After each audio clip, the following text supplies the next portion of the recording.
So, as all of you are students studying different subjects, and it is very important to have wisdom and intelligence, which distinguishes right from wrong.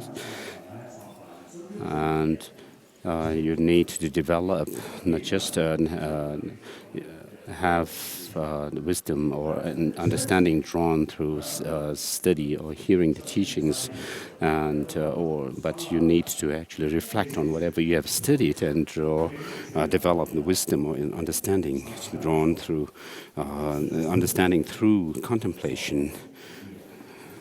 And so, in order to have right kind of wisdom, we have the practices based on deities such as Manjushri, and in our practice we find mention of remembering the deities and so forth, and also in the archaeological findings, when people dig the grounds for ancient ruins of monasteries and so forth, people have also found statues, images of Tara and Avalokiteshvara and so forth.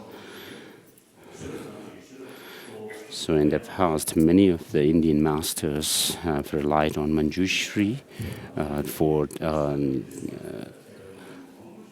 gaining wisdom, and also many of the masters of the Tibetan Buddhist traditions have done so. And so, regarding myself personally, I have recited the praise of Manjushri, Lama, and also done different practices according to different Tibetan Buddhist traditions. And I have, through these practices, I can tell that it's definitely doing practice in relation to Manjushri really helps to develop wisdom. And so I thought of doing a blessing of Manjushri today. And there are many different kinds of Manjushri practice according to different tantric classes of Tantra. And so one of the most concise practice of Manjushri is Lama. So in order to give this blessing to you, I will first go through the preliminary ritual to prepare for this blessing initiation. And with words and treatises on them. Praise to the Buddha. Yankemba Kebo Dube Kalo Juwa Lana Meba Hadam Minam Ye Tumba Sanje Jumden de Be Yawa Shaja Toba La Chat Chedo Jabso Chio Tumba Jumden de Divishin Shekwa Drajo Zobe Sanje Rigwa Dan Shabso Demba De Wari Shekwa Jigden Kemba Kebo Dube Kalo Juwa Lana Meba Hadam Minam Ye Tumba Sanje Benjawa Shaja Toba La Chatelo Chendo Jabso Chio Demba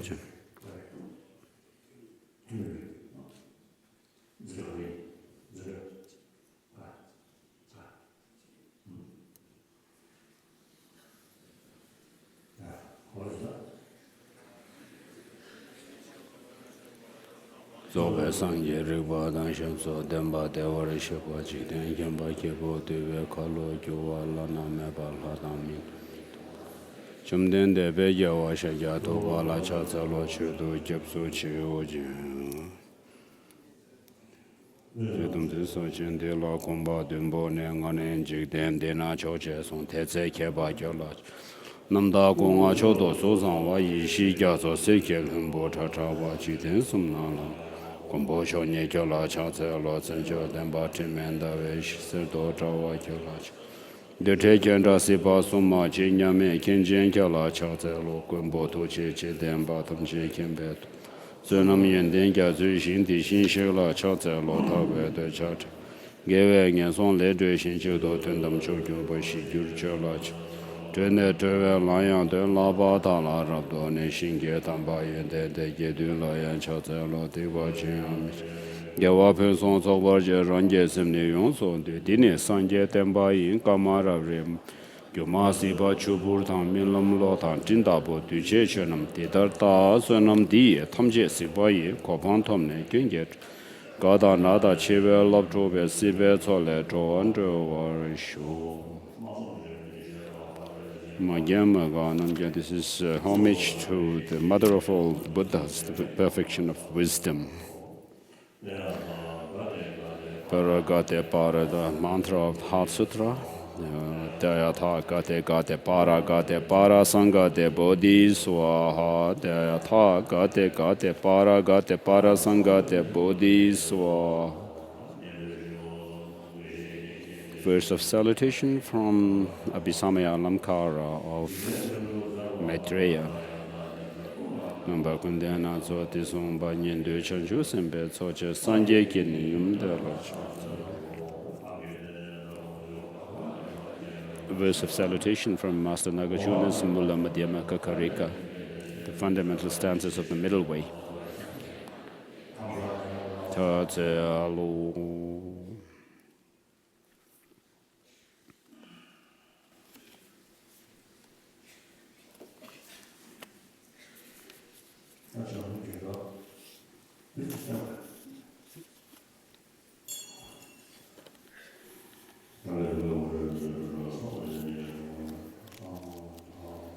So His Holiness is performing the ritual to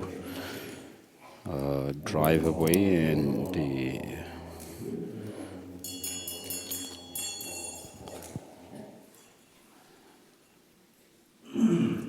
evil forces who might otherwise hinder the blessing ceremony of Manjushri, the Buddha of wisdom.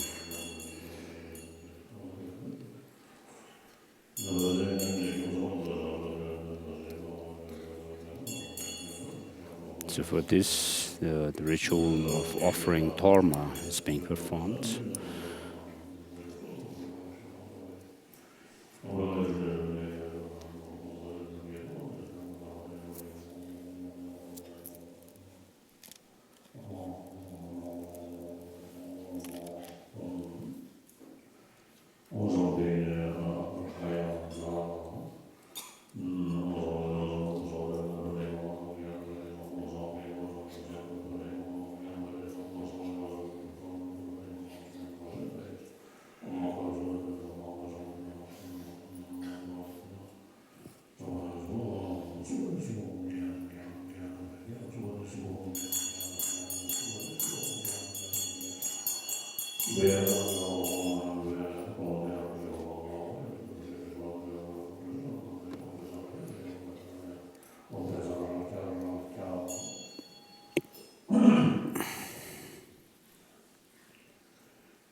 So when I meet people around the world, I usually tell that we are now in the 21st century.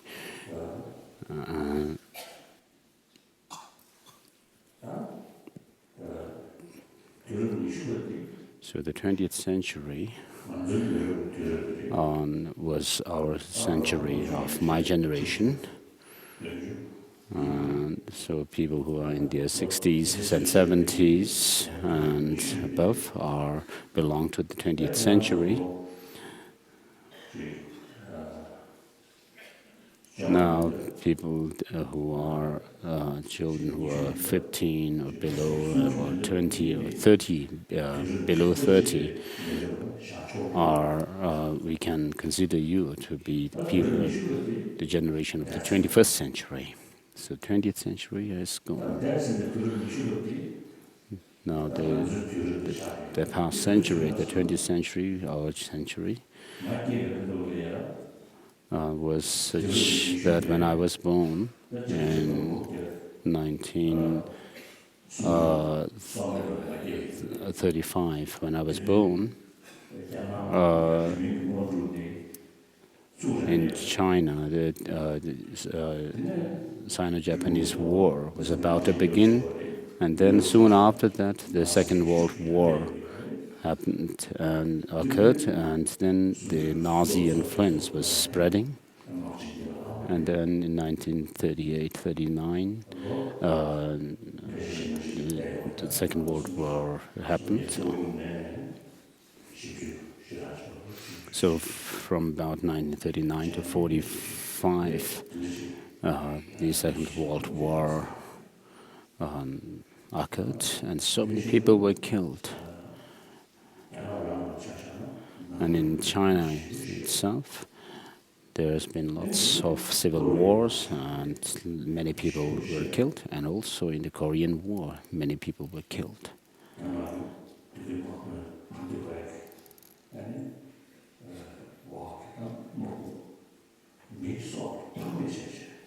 So during those wars in Japan and China, people were inconsiderate to the life of other human beings. Of course, America also supported by supplying weapons. So there was a wave of military soldiers were sent to fight against the other group. And then there was the Vietnamese War. Again, so many were killed and injured. And then, during in the beginning of the 21st century, there was the Afghan war, the crisis in Afghanistan and Iraq, also happened. And so these are due to the people's way of thinking that we must resort to violence in order to win against our adversaries. And so there was such thinking and habit in people's mind in the 20th century. So therefore lots of wars and battles happened in different parts of the world, in regions of the world. So such immense destruction and violence, if they had actually brought more peace and happiness in the world, then as a result of the violence, then we could perhaps say the wars were justified.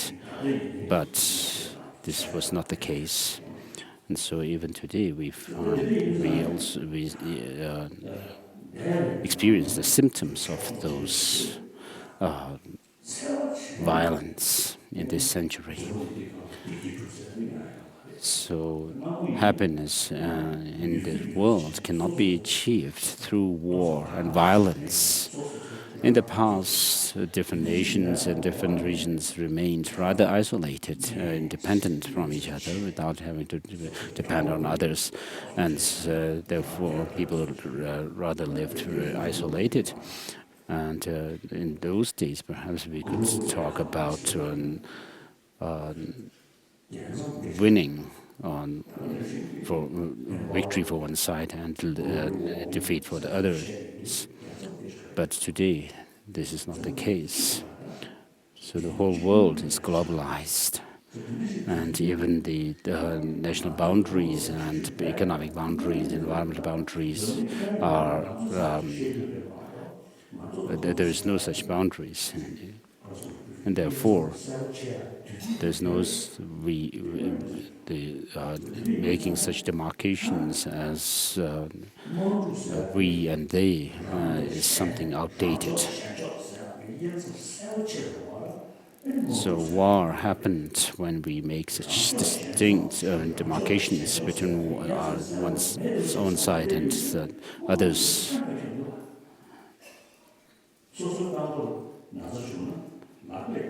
So if we still hang on to such division between us and they, then it's no use. Even when, as an individual, if your leg is hurt, you need to use your hands to help it. And so we need to consider all the 7 billion people in this world as one, and so we should live as one entity, whether we are happy or in sorrow. We must live as one, and so it is rather a drawback to think that our problems should be overcome through weapons. And so, during the time of Saddam Hussein, I received some letters from different people and asked me to. They suggested if I could, for me to go to Iraq and talk with Saddam Hussein by meeting him. So I did not have any contact in Iraq, and if I went there without knowing anybody, I would suffer to the point that I might not get even a cup of tea, and so I won't be able to help. So I also said that if representatives from the UN or the European Union went there, Saddam Hussein might be more suspicious about them. But people who have no such contact with the government or anything, such as scientists or philosophers and thinkers, so not representing any country or any organization, but people who are dedicated and sincere to have a dialogue and talk with Saddam Hussein. So I suggested that such people should go, because once the war starts, then Saddam Hussein would lose, and so nobody would be actually gain anything. And so I had this thought that perhaps the war in Iraq could have been prevented.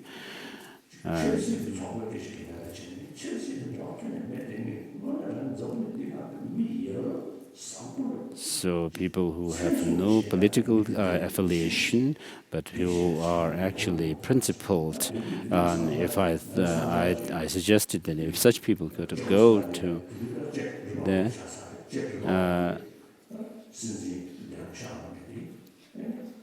I suggested to the late Václav Havel of Czech Republic, when it was Czechoslovakia at the time. And I also talked with de Klerk from South Africa, the president of South Africa at the time. I also was there in a meeting, and also in Czech Republic there is Forum 2000. I suggested to start from there to have somebody to talk with Saddam Hussein. So now, today, the situation in the world has changed in Europe or America or in Asia, and even China. The things have changed. So people are become aware that violence is not the solution to problems, and therefore we need to make the 21st century a century of nonviolence, century of peace. And of course, there will be problems, but we should resolve those problems and difficulties through dialogue and by talk. And so I suggest this century, 21st century, should be a century of dialogues or a century of peace and nonviolence. I usually suggest. So in order to have dialogue, of course, which is for mutual benefit, we need to respect others. We need to be compassionate with others. With a strong feeling of victory for oneself and defeat for the other party. You cannot have respect for others, and therefore, in order to have mutual benefit, we need to have respect and love towards others. So, in order to build a non-violent world, a peaceful world in this 21st century, to be a century of peace and non-violence, we need to cultivate compassion, develop compassion. So I always say that whenever I meet people, I tell them that I don't consider myself as being a Buddhist and try to make some kind of a demarcation between me and others. And if I also think that I'm a Tibetan, and also if I'm the Dalai Lama, I will make this gap, create the gap between them and others. So I always told them that emotionally, mentally, and physically, we are the same. I always tell people. And so all of us are part of the 7 billion people on this earth. So if the 7 billion people are happy, then the individuals will be happy. And if the 7 billion people suffer through abuse, exploitation, and war and so forth, then individuals also will suffer.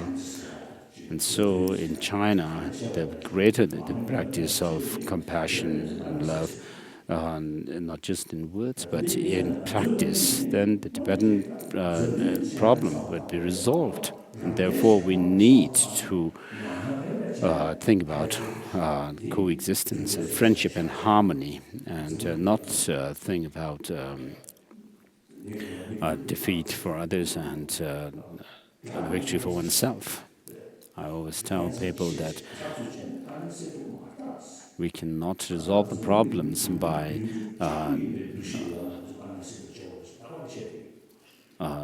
thinking and by considering ourselves and others to be enemies, and some as enemies and others as our friends.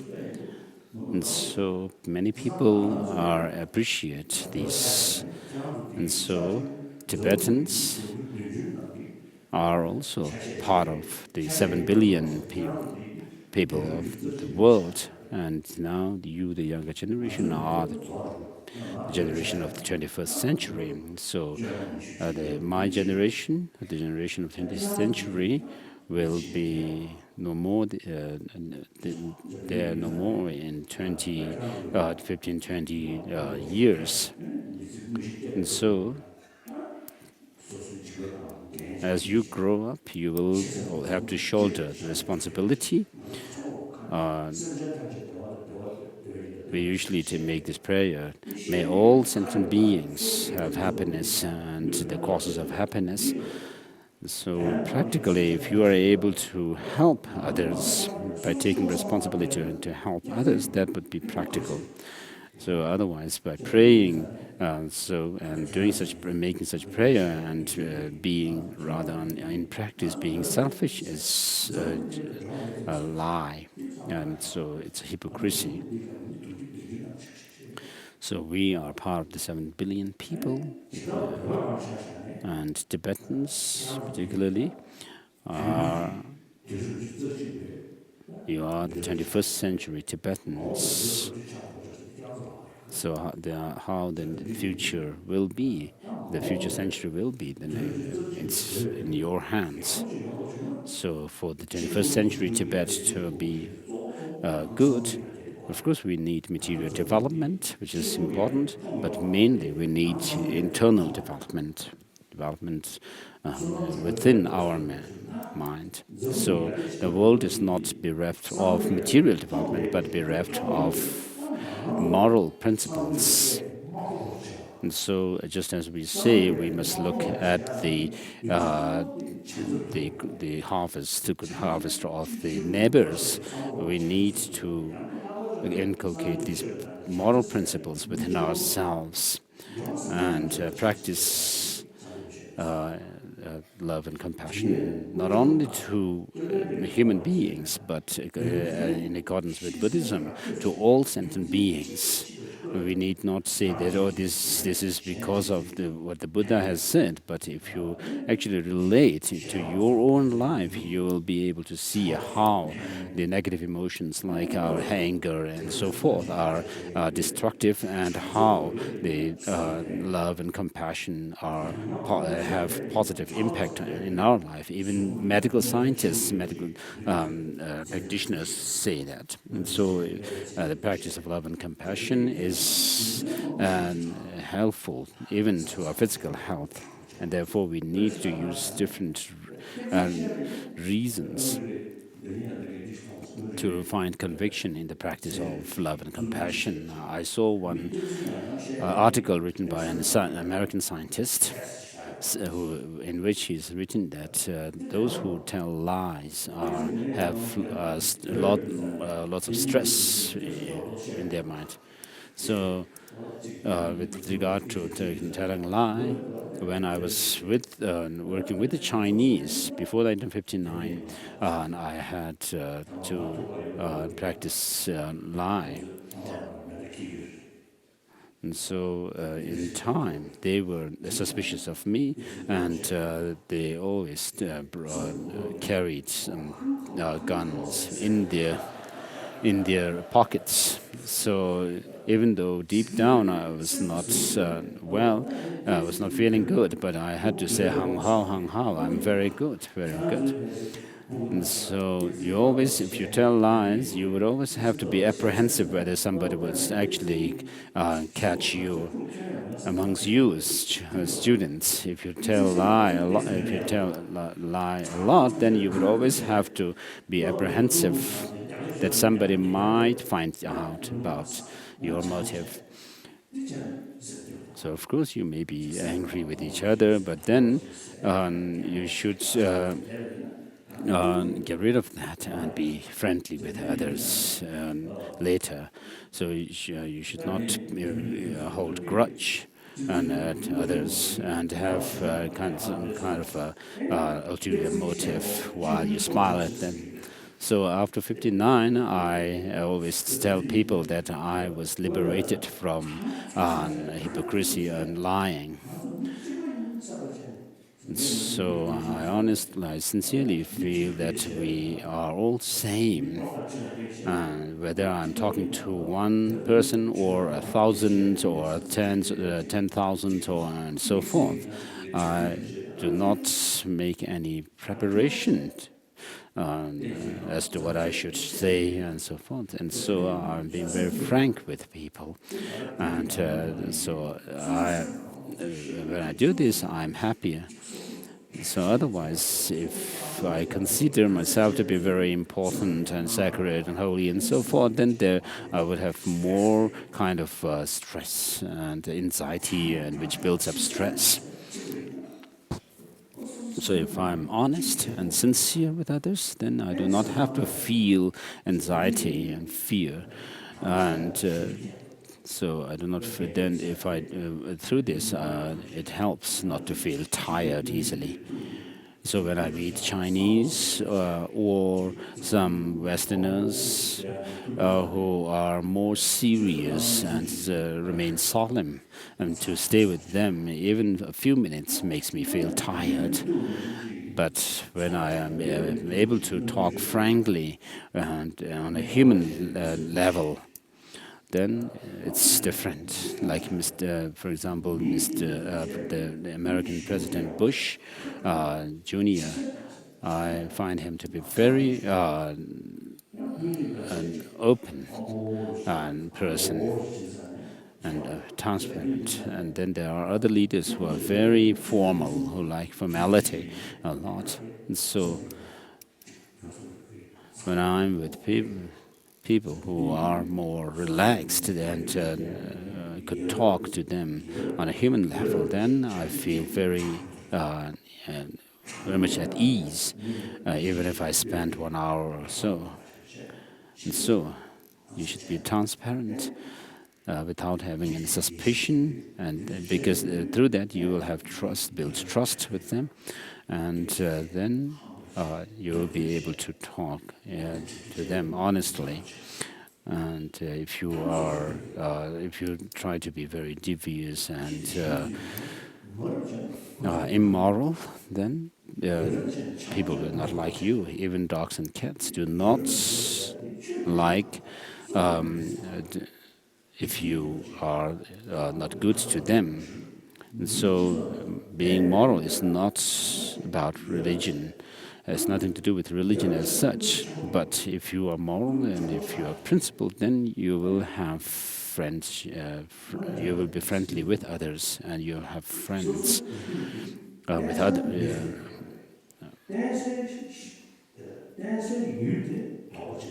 So you live in a society so as a social animal, and therefore your happiness is dependent on others. And if you have to live in suspicion with others, then you won't have happiness. So when Mao Zedong in the beginning was very good, he was very dedicated for the welfare of the working class. So in 1954 and 55, I was in Beijing, and so for a few months I was touring around China, and I really admired, felt admiration for socialism, which is a socialism which is dedicated and for the welfare of the others, and capitalism is only for individual profit. So then I said I was going to join the Communist Party, and I said they told the leaders, Chinese leaders, told me that there's no hurry yet, you can take time. And so I later tell people that at that time the communist leaders of China had some clairvoyance that the Communist Party, the communism in China would be ruined and spoiled in the end. So, but in the beginning, initially, communism was dedicated to socialism. In China was dedicated for the welfare of the working class. But then it degenerated, and then the leaders focused on one's own power, authority, one's economy, and benefits. And then the socialism got, the communism was spoiled. And so the true communism is concerned. So I say that as far as socialism economic theory is concerned, I'm Marxist, I usually say. And so you should be very kind and be moral. That would be beneficial to you as individuals, and it will also be good for the Tibetan cause. And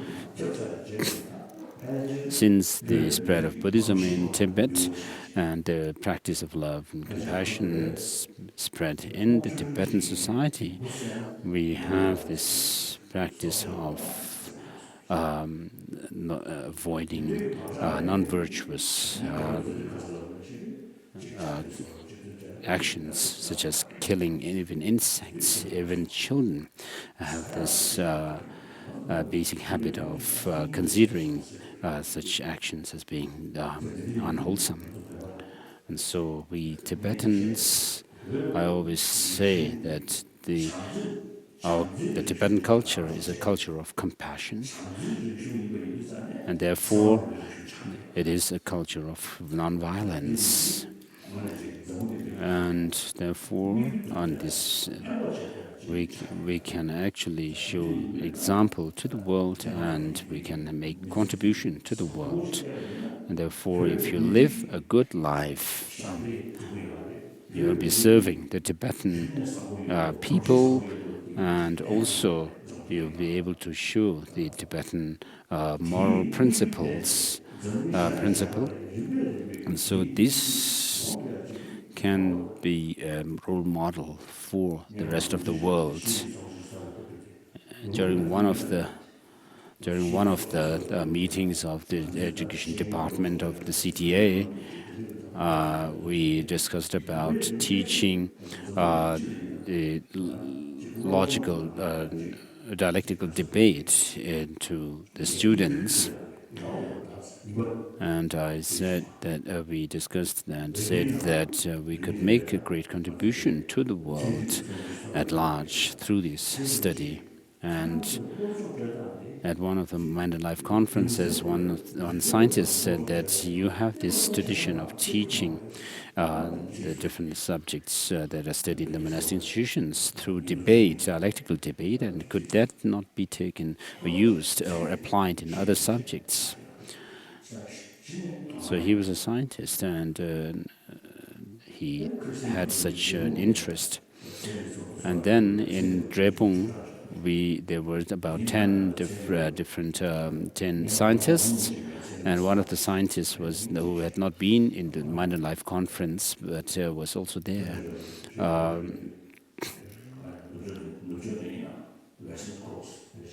So he was from the west coast of America. So when they were there in Drepung, the monks of the monastic institutions of Sera Drepung Garden were having a debate, intermonastic debate called Jayang Janggunchu. And so the scientists were able to witness that, and they found that the dialectical debate that is used to examine the different topics through debate in the debating courtyards was quite admirable, they found.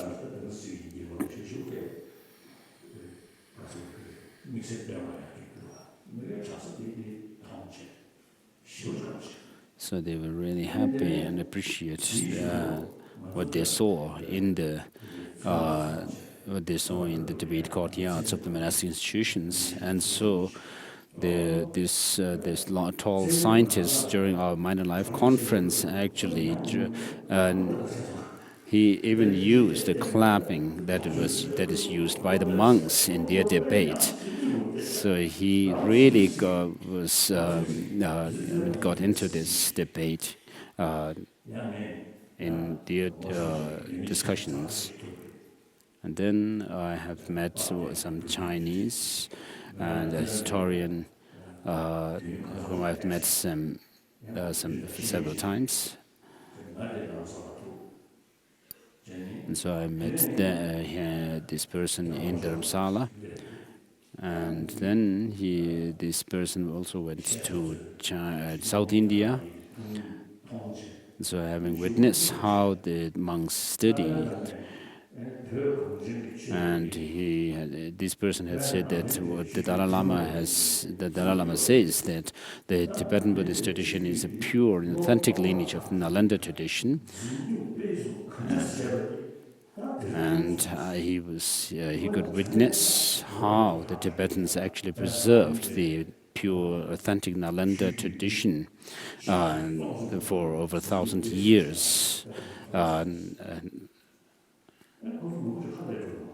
At that time. And then these people are also amazed to know that the monks spent 20, 30 years to become geishis. And then people from the Himalayan regions like Ladakh and Mon and so forth also have studied 20 to 30 years, spend 20 to 30 years in their studies and become geishas. And so the scholars who are impartial take interest in this kind of debate, study, procedure of the study. And so everything that we study are done in Tibetan, our own language. Of course, there may be some cases where Sanskrit words and phrases may be used during rituals, but otherwise the rest of the studies are done in our own language. And then there are many Westerners who take interest in Tibetan language and Tibetan script.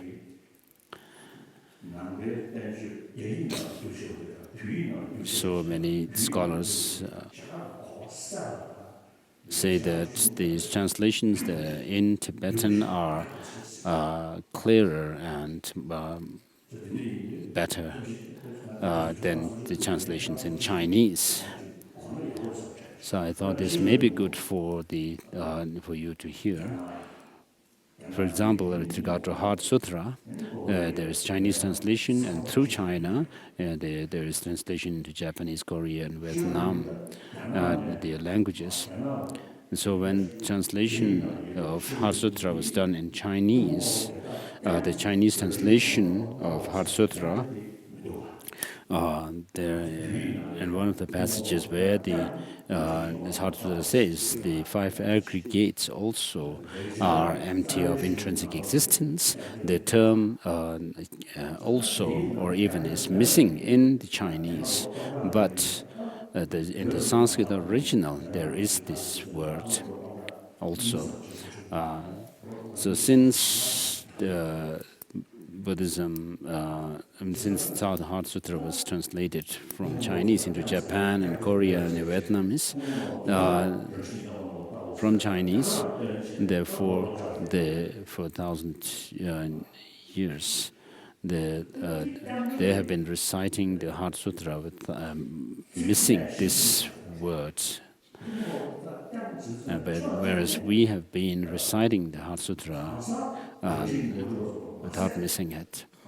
So this term also has its own significance. What it shows is that not only the person is empty of inherent existence, but also the 5 psychophysical aggregates, which on the basis of which are the basis for the designation of a person, they too are empty of intrinsic existence.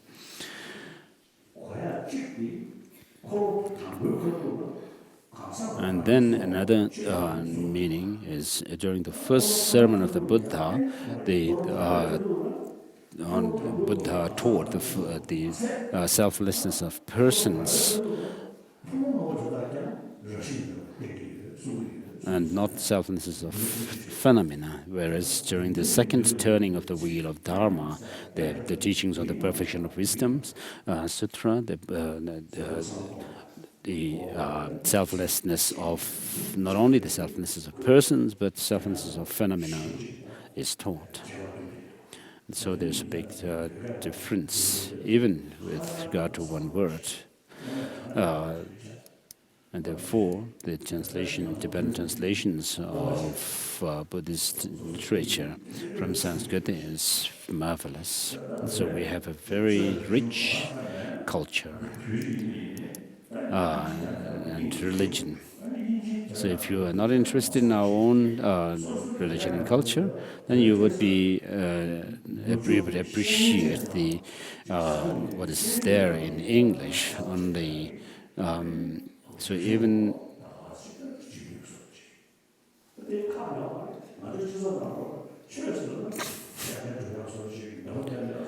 then people lose any interest in our own culture and religion. This is, of course, they are not to be blamed for this, but in our society, we actually have this kind of a habit that when there is some kind of a drum and musical instruments being played in rituals, then everybody is like, they pay attention to them. And of course, such cultures with masks and so forth are there in African tribes, amongst African tribes. If you think about Nalanda monastic institution, we have not heard that Master Nagarjuna playing some cymbal and Aryadeva playing some other magical instruments and Buddhapalita playing drumming and so forth. We do not get this impression when we think about Nalanda institution. And so whereas when we think about Tibetan monasteries, people usually get this kind of impression that the monasteries are for rituals. So I told people in Ladakh that in the future, when people hear about such and such monastery, then the impression they should get is, oh, this is an institution for learning, a center for learning Buddhism. Whereas what the impression that we get today is that when we think about a monastery, or when somebody hears a monastery, talking about a monastery, referring to a monastery, then they have this impression of some rituals being performed. And so, whereas if we think about the Sera, then Drepung monastic institutions, people usually get the idea, the impression of these institutions being centers of learning. And so we should make this possible for everyone to have this kind of impression when we refer to monasteries and as being centers for learning. And so we have rather neglected and we are lost in trivial things. So otherwise, the monasteries become places where people are more enthusiastic about making musical instruments from precious metals like gold or silver and so forth. So the wealth should not be external wealth that we should boast to others, but what the kind of wealth that we must accumulate is the 7 different wealth, such as being considerate to others and feeling shamefulness and ashamed of being immoral and so forth. And so the 21st century, you should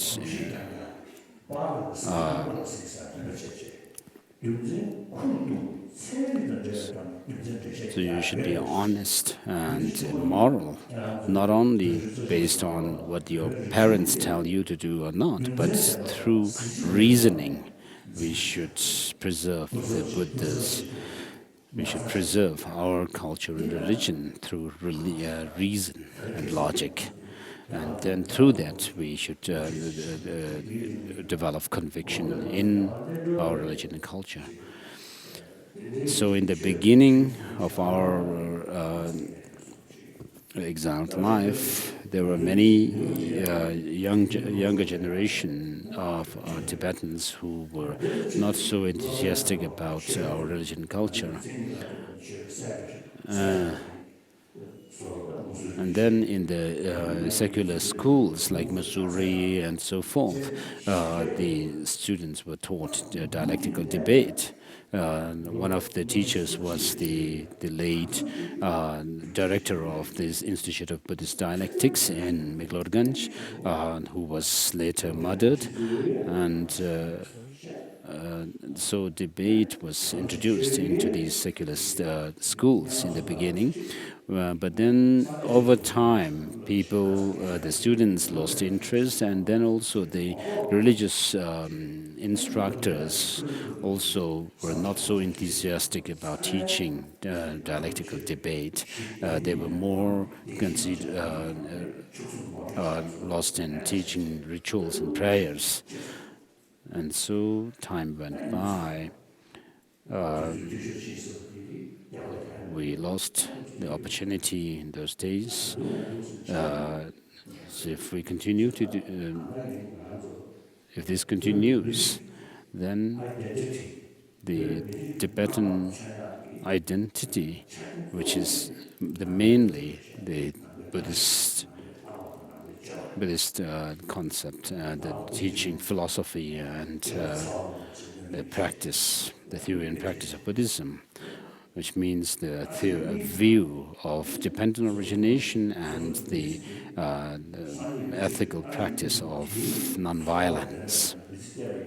So if you live your life according to these 2 principles of the correct view of dependent origination and the conduct of nonviolence, then you will live a happy life. So I usually jokingly tell people in the West that to the younger generation that this is your century and only about 13 years have passed in this 13 years from this 21st century are gone, whereas you still have over 80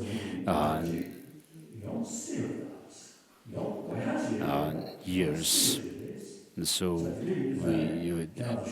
it's possible for you to have a peaceful and non-violent world, 21st century, and you should be able to. Then I tell them that perhaps after death, we who belong to the 20th century, maybe in heaven, I will watch you. And in Australia recently, I told people that perhaps I would be in hell realm in 20 years or something like that. But even if I may be in hell, I will take leave for a week or so and come to the earth and watch you.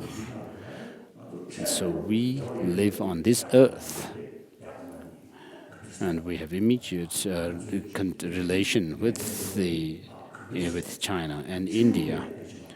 So we don't have to talk about converting people to a religion, but we should be role models for to share our moral principles. So in order for that to happen, we are gathered here for that purpose. If only the modern education of modern subjects is enough, then we do not need to gather like this. So for the last several years, we have gathered here in order to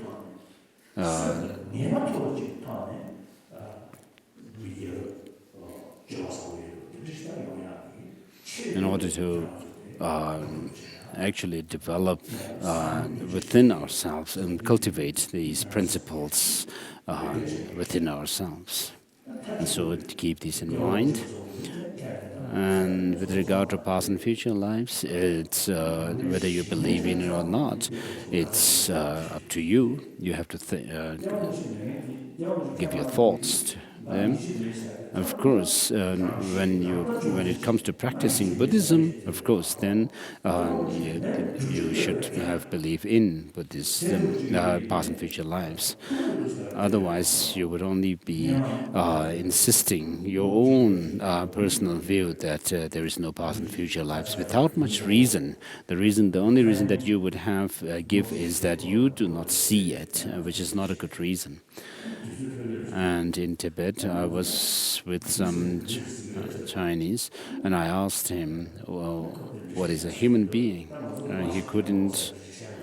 I asked for the definition of a human being, and he was not able to give the definition.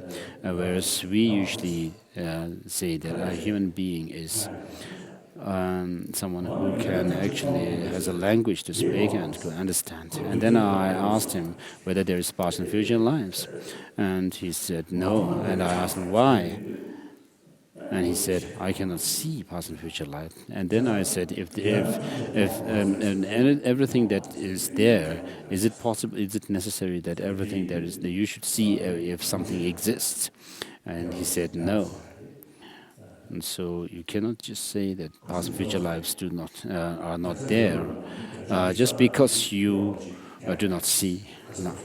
So yesterday I told you that some scholar told me that 25% of people in Europe and America in the West believe in past and future lives. So on the basis of this understanding of past and future lives, we can explain the difference amongst people, and we cannot make the distinction just on the basis of genes. So if I could finish the text, I will. But even if I cannot finish it this time, we'll leave the rest. So first I'll do the initiation of Manjushri. So with regard to Buddhism, we have the Pali tradition, which is spread in Thailand, Burma, Sri Lanka, and Cambodia, and so forth.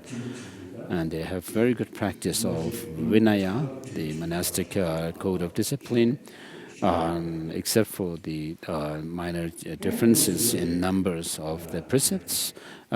We also have the same Vinaya practice. And then in the Sanskrit tradition, which spread to China, which is the Sanskrit tradition of Buddhism, is very vast. So some 3 years ago, one university in Beijing did a survey and they found that there are 300 Buddhists in China. We Tibetans are only 6 million. And then I met recently when I met some scholars. They said that now the number has increased, gone up to 400 million.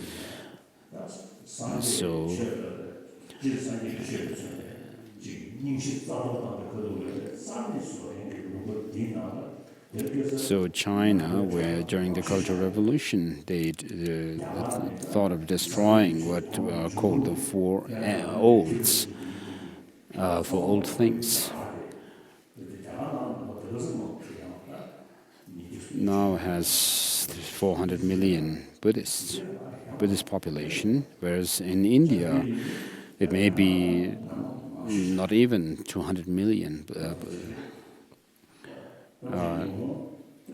So China has the biggest population of Buddhists in the world today.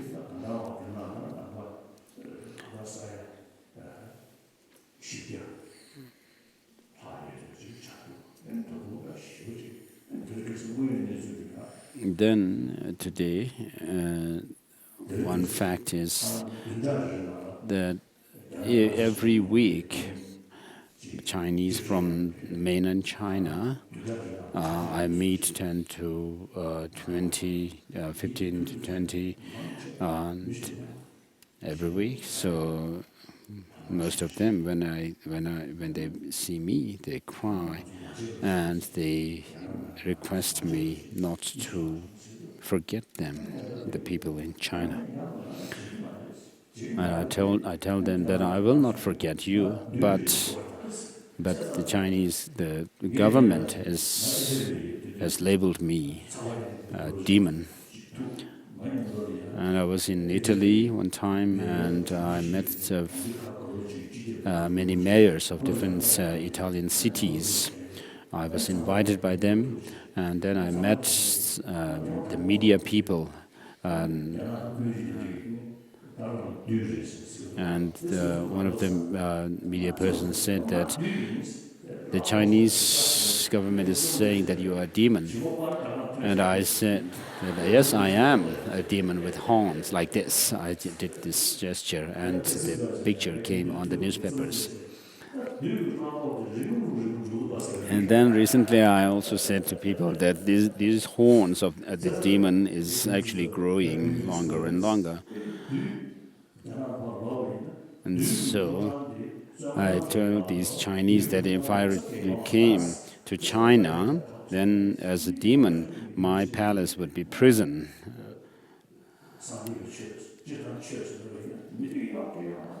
So with regard to religion or Buddhism, there's no difference between race or caste or anything like that. So there's changes are going on in China. So in other words, the moral ethics that we have in our, which is our heritage, must not be neglected. So many of the monks in the huge monastic institutions mostly these days are from from the Ladakh and the Himalayan regions of India, and our own children, the number of our own children joining these monasteries are very small these days. And perhaps this may be due to perhaps the school teachers and the staff may have some responsibility in this. And then the people coming out of Tibet, the number of people coming out of Tibet and join these monasteries are now becoming less. So children,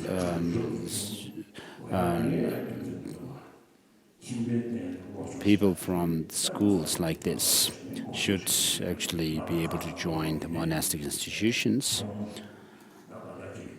So, of course, to do study of Buddhist philosophy, one does not necessarily have to be a monastic. And so then, from amongst the nuns, we have now nuns who are soon going to be geshe, female geshes, geshe mas. So, amongst the lay people, we may have to. Of course, we have some opportunities and facilities. Like the Central Institute, Central University for Tibetan Studies in Sarnath. So we have to still think about establishing such institutions for lay people. So Buddhism, amongst the Sanskrit, the countries where Sanskrit tradition has spread, the complete teaching of the Buddha, comprising the Vinaya practice of monastic code of conduct, and then the Bodhisattva practices, and then the secret esoteric practice of Tantra, having all these practices of these three different systems. According to the Nyingma tradition, there are the 9 vehicles.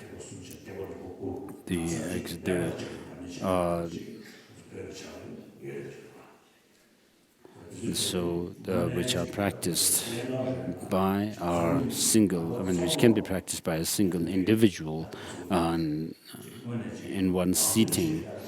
And we have such a culture which can be used to advise other people. And then I have met one Japanese scholar, and also who is also an abbot. And one day I had a discussions with him, and he told me that all of us recite the Heart Sutra, but we do not understand the meaning of Heart Sutra, despite reciting it. And therefore, he told me that your explanation of the Heart Sutra is very helpful. So please, and he requested me to explain the Heart Sutra whenever I can in Japan. And so usually the Japanese are quite solemn and like formality, but he really frankly told me these.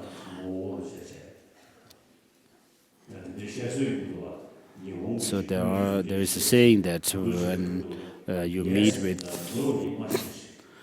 when you have to discuss, with Japanese leaders, you would not know whether they are actually responding to you saying yes or no. They show a very solemn kind of face, and it's very difficult to tell whether they're saying yes or no. So we have this Nalanda, authentic Nalanda tradition, which can be actually authentic source. And we do not have to rely on a small texts.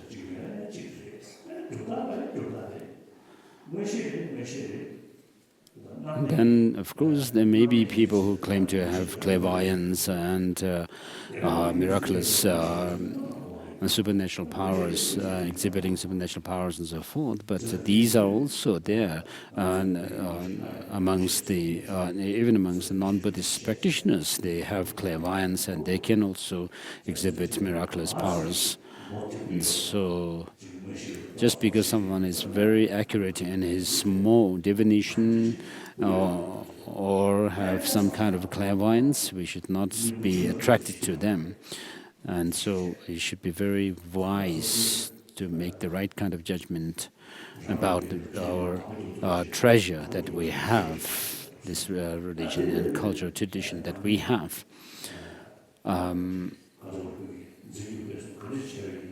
So it is very important to have wisdom and intelligence to make the right kind of decision.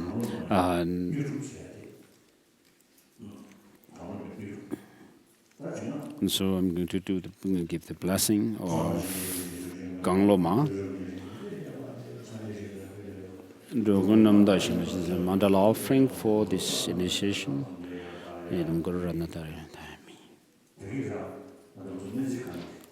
I met some the people from the Medical and Astrological Institute.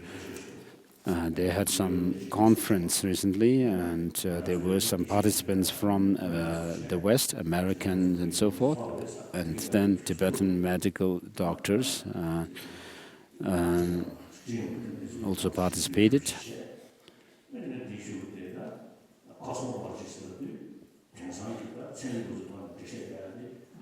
And I told them that regarding cosmology, we need to accept what modern science has to say, because they actually give their presentation, make their presentation through observation, and we cannot hold on to the old view that there is Mount Meru and so forth. I personally do not believe that Mount Meru is there on this earth.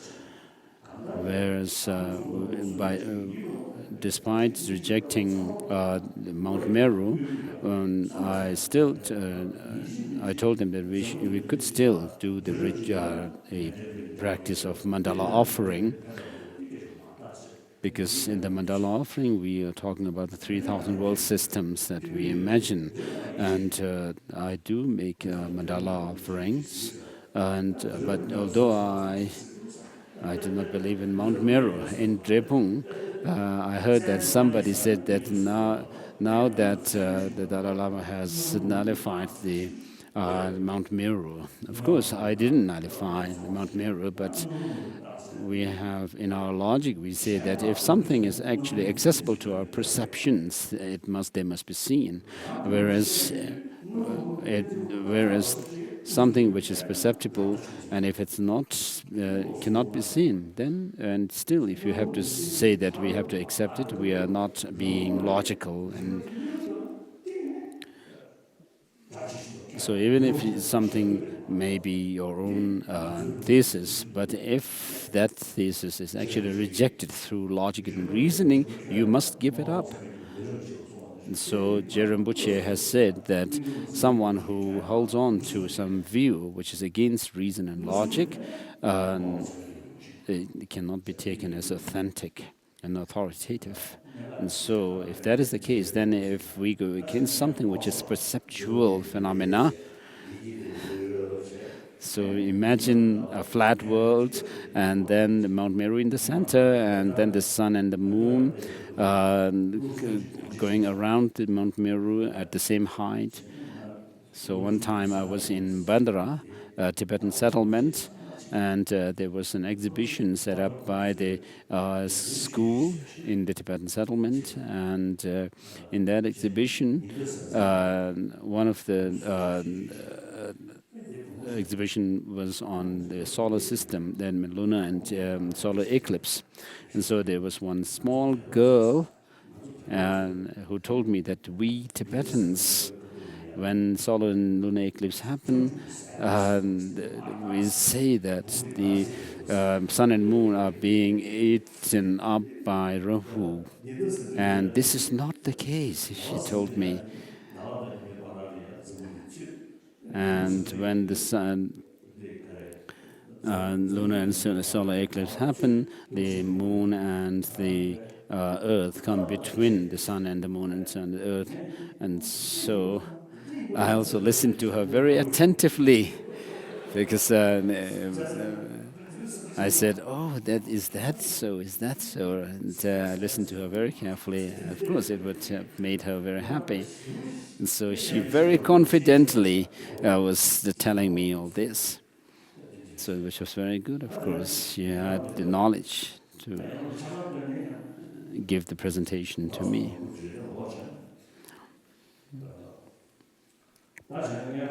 So first, for the purpose of this particular ritual, imagine me as Manjushri with a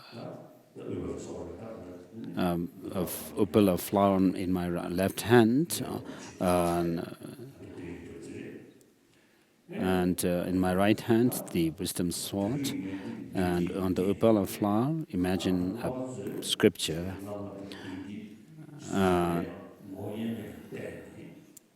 And then the Manjushri, you can also see the image of Manjushri on the altar. So you have to imagine me as Manjushri, similar to the Manjushri on the altar. As we had the question yesterday, when we talk about Saraswati, the goddess Saraswati, we usually have we should make some distinction between the worldly and the transcendental deities. So amongst the transcendental deities, when we meditate and visualize ourselves as the deities, whichever deity you are doing practice on, then through that practice you transform into that deity. And then when you also visualize the mandala of the deity, the mandala, the palace, the celestial mansion is also the manifestation of the enlightened wisdom of the deity. And therefore we have different mandalas. So if you have... Goddess Saraswati may be revered by Buddhists as well as Hindus. And in the case of Hinduism, they say that one of the manifestations of avatars of Ishwar is Buddha Shakyamuni. And so we can also relate the same logic to the other deities.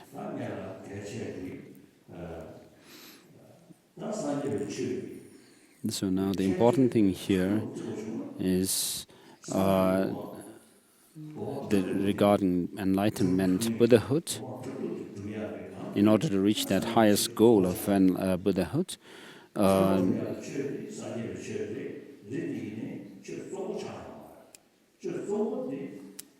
so Buddhism is mainly focused on developing oneself and culminating so that one culminates into a Buddhahood. So not only mere liberation from samsara is the focus of Buddhism. So one of the means to become enlightened is the understanding of emptiness, the view of emptiness. But the view of emptiness alone cannot lead you to the omniscient state of Buddhahood, but it must be complemented by the principle of bodhicitta. And therefore, bodhicitta becomes the principal practice of that leads one to the state of Buddhahood. And therefore, have the intention to lead all sentient beings to enlightenment. Just as you have Buddha nature within yourself, likewise all other sentient beings have this Buddha nature within them, and therefore they have the potential to become a Buddha. And therefore, just as I have the potential and there's a possibility for me to become a Buddha, likewise all the other sentient beings have the potential and the possibility for becoming a Buddha. So it's a matter of whether you become aware of this fact or not.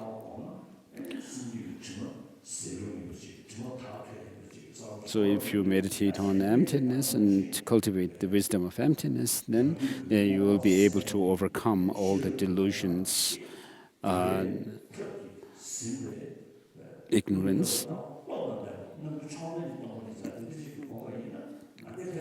And so if you cultivate this wisdom, realizing emptiness, which makes us you fulfill your goal, the ultimate goal of Buddhahood. So of course, all the Buddhas always think of helping all other sentient beings to lead them to enlightenment, Buddhahood.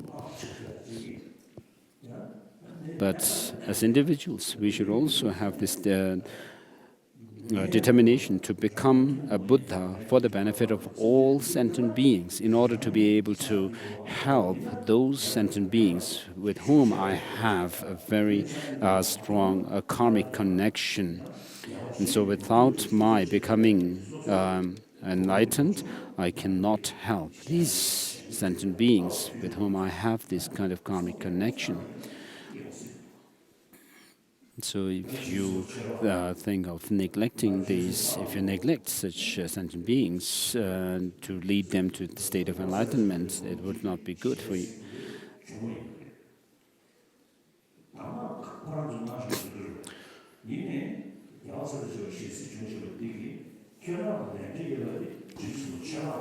So in the sutras we find mention of the bodhisattva, who is called Dagdongwu, who had visions of many Buddhas and bodhisattvas.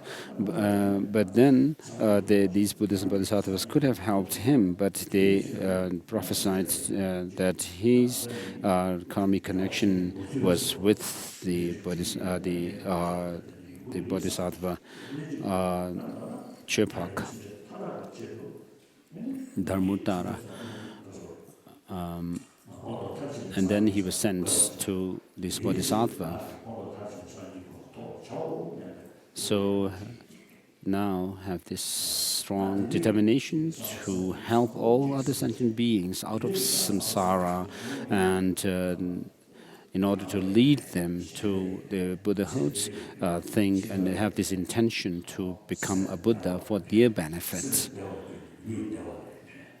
So when you have this kind of altruistic intention, altruistic state of mind, then it helps you in this life, and spiritually, mentally, and emotionally, and it will help you physically as well.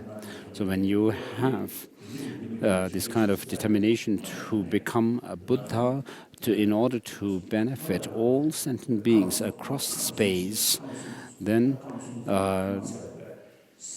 not only in the three realms of its existence as such, but what is most precious in the whole of samsara and nirvana is bodhicitta, which is this heart dedicated for the well-being of other sentient beings, to lead them to Buddhahood. So to have the complete and unmistaken courses to lead oneself to the omniscient state, you need to know what these causes and conditions are that brings about such a result. And for that, it is indispensable to wisdom is indispensable, wisdom which distinguishes the ultimate reality of things. So it's not enough just to read books and also listen to the lectures of teachers, but you need to reflect on what you have studied and then gain conviction in them, and therefore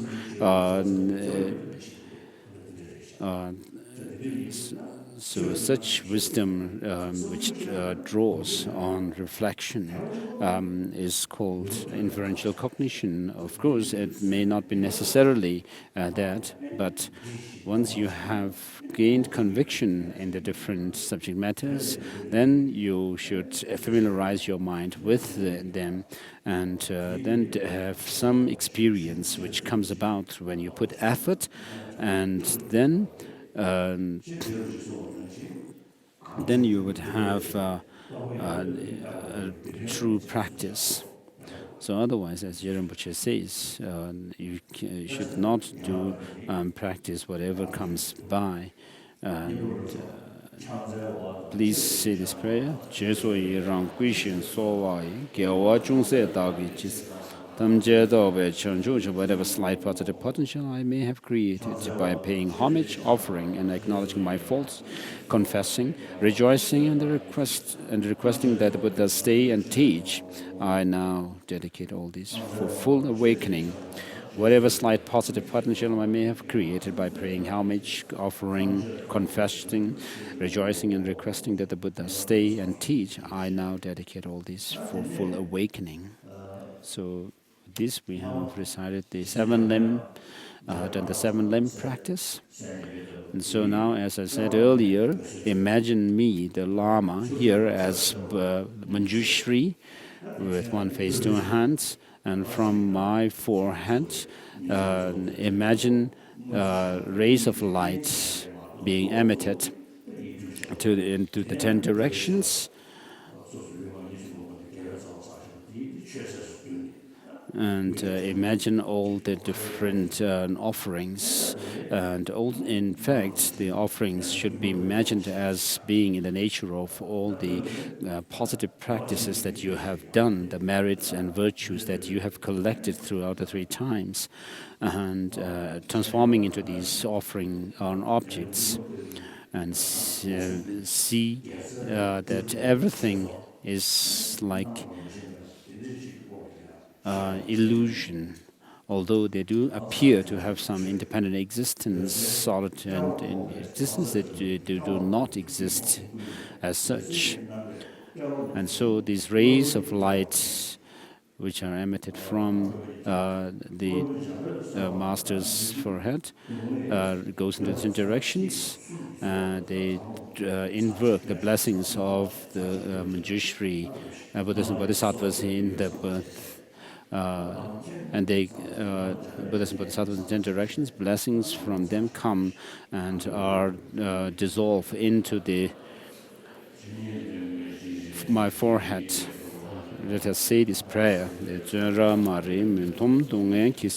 Is homage to Guru and Protector who holds in his heart a scriptural text, symbolic of seeing all things as they are, whose intelligence shines forth unclouded by delusions or traces of ignorance, full of compassion, who teaches it 60 ways with loving compassion. O Father, for his only Son, all creatures caught in the prison of samsara, confused in the darkness of their ignorance, overwhelmed by suffering, you, Buddha, whose dragon thunder-like proclamation of Dharma arouses us from the stupor of our delusions and frees us from the iron chains of karma, who wills the world, sword wisdom, hewing down suffering, whatever it sprouts pure.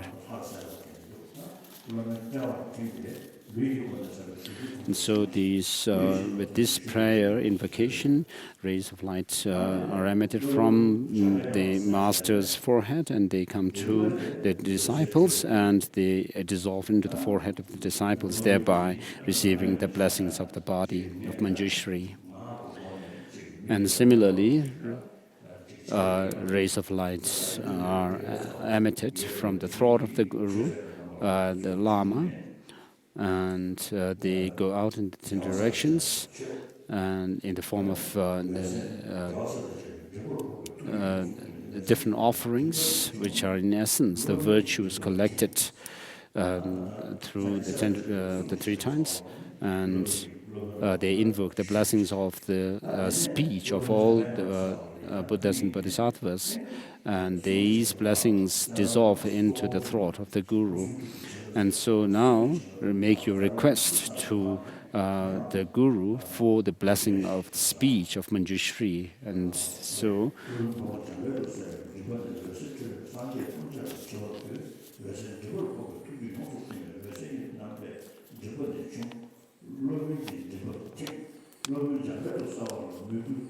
imagine rays of light being emitted from the throat of the Guru and invoke the blessings of the Buddhas, Bodhisattvas in 10 directions, and they come down in the form of light and dissolve into the Guru's throat. Homage to the Guru and Protector who holds to his heart the scriptural text, symbolic of seeing all things as they are, whose intelligence shines forth unclouded by delusions and traces of ignorance, full of compassion, clearing away the darkness of ignorance, you whose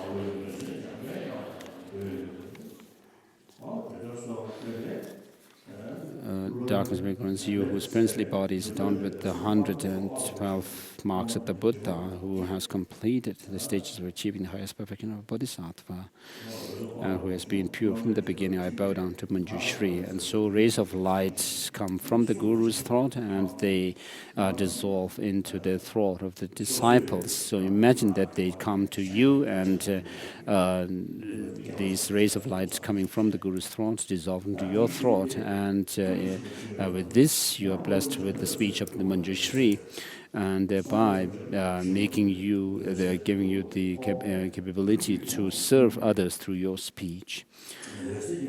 And then again, from the heart of the Guru, the rays of light emit into the 10 directions, invoking the Buddhas and Bodhisattvas in 10 directions, and drawing their blessings, and which dissolve into the heart. Please say the prayer again. Mentom donge kiserve rozo kon la pujik tarze yang la chuju yang den so to die prostitute before the Guru in the garden, and enabling the pack of Manjushri. Your intelligence shines forth like the sun, free from the clouds of truth obscurations, enabling you to see the extent of all things and how does you hold scriptural text. Your reflection for all vast masses who wander plagued with problems, groping in the darkness of ignorance in the dungeons of our compulsive existences, like that of your only child. Thus your speech is melodious with 60 faces. And so with this prayer invocation, you imagine now that the blessings of the heart or the mind of Manjushri, mainly great compassion and bodhicitta, which is complemented by the 2 types of aspirations for to benefit others, and aspiration for enlightenment, Buddhahood. And also the understanding of emptiness, the wisdom of emptiness. All these come. The blessings of all these qualities of the mind of Manjushri come forth to you in the form of light, and they dissolve into your heart, and from the heart of the Guru, and they dissolve into your heart, and thereby receiving the blessings of the wisdom of emptiness and bodhicitta and great compassion. And now imagine a wheel, orange, 8-spoked wheel at the heart of the Guru, who is indivisible or inseparable from Manjushri. These with 6 spokes, and a wheel with 6 spokes. On each spoke is each syllable of Arapatana, and in the center is the D syllable. And as you recite this mantra, repeat this mantra, you have to imagine these syllables coming from my heart into you.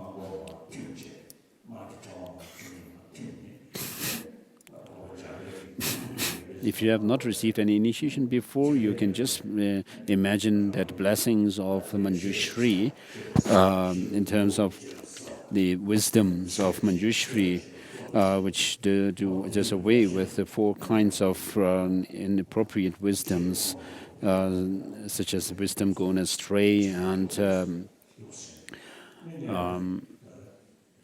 so forth are dispelled. So please repeat this. Om Marabazanadi, Om Marabazanadi, Om Marabazanadi. Please recite Om Marabazanadi and imagine these 6 syllables coming from my heart and dissolving into your heart. Om Marabazanadi, Om Marabazanadi, Om Marabazanadi, Om Marabazanadi, Om Marabazanadi, Om Marabazanadi, Om Marabazanadi, Om Marabazanadi, Om Marabazanadi, Om Marabazanadi, Om Marabazanadi, Om Marabazanadi, Om Marabazanadi, Om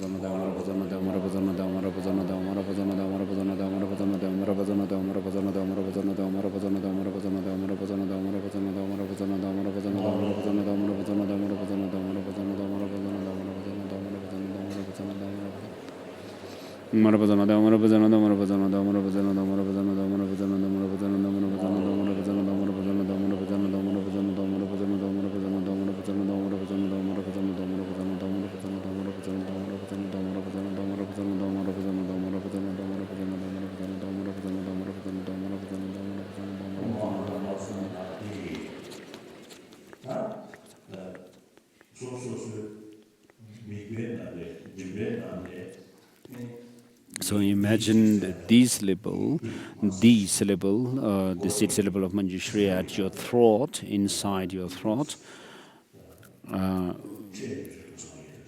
standing at your throat, and from this D emits light, and they invoke the blessings of the body, speech, and mind of all the Buddhas and Bodhisattvas, and especially the blessing of retentive memory or unforgettable memory, which imagine that these blessings of unforgettable memory comes from the blessing of unforgettable memory comes from the Buddhas and Bodhisattvas in the form of D syllable. They dissolve into the D syllable at your heart.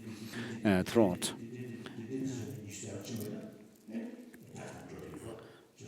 And then say in one breath 100 the D syllable. Recite the D syllable 100 times, but we can at each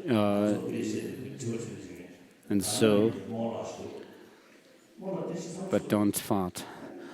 In Australia I had a question. Did a public talk, and then the MC was from Ghana, and she told me that she has lots of gastric problem, and I told her that I also have this problem, and I told her that on the plane. I told him that of course I also have this problem, and when I am traveling on the planes, I do look around, and if nobody is around, coming around, then I actually lift my butt and let out the gas. And so everybody laughed at that time. And so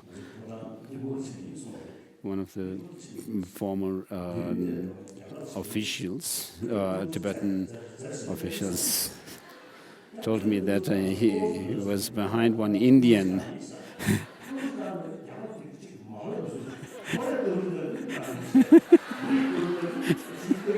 So Gadang actually told me that he was behind some Indian who was actually farting while walking along before him. And then Gadang told me that he also did the same, farted. And then at that point, that Indian actually looked at him, turned around and looked at him as if he did something wrong. So breathe in and then recite Om Marabazana and say D 100 times.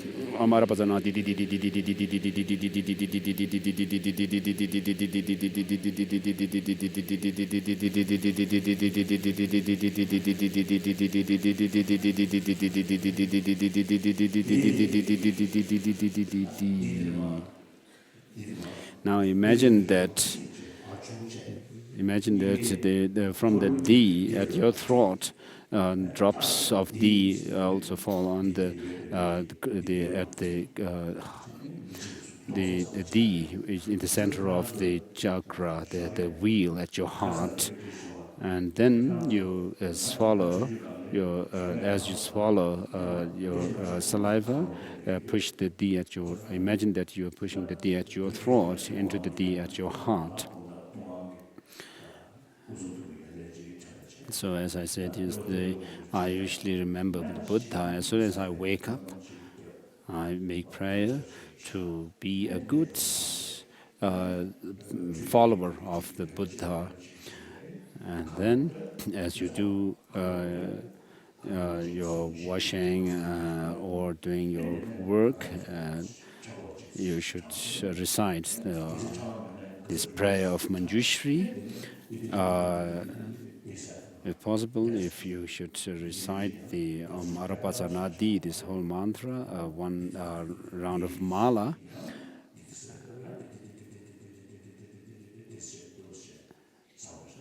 and also do this recitation of the D syllable, and then pause a while, and imagine the D syllable dropping, the drops of the D syllable going. And then at some point you can take a rest and fast, imagining that all the ignorance has been let out. And so you could do this experiment yourself. If you do recitation of this mantra every day, after saying the praise of Manjushri once in the beginning, you will see some difference in your wisdom and intelligence growing.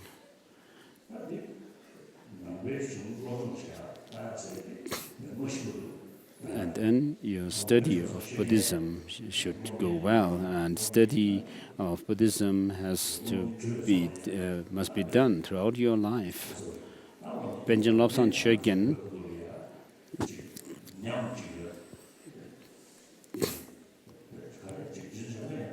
always was studying different texts, and at one point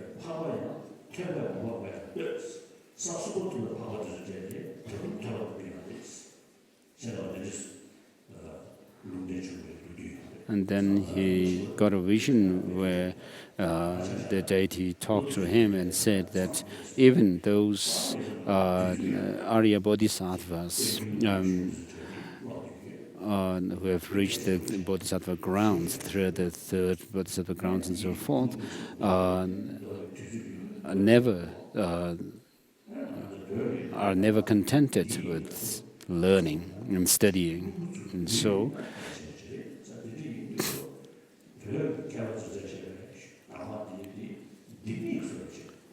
the texts that were written by Tibetan masters should be used like keys, which have actually drawn the essence of all the classical texts written by Indian masters, and also the words of the Buddha.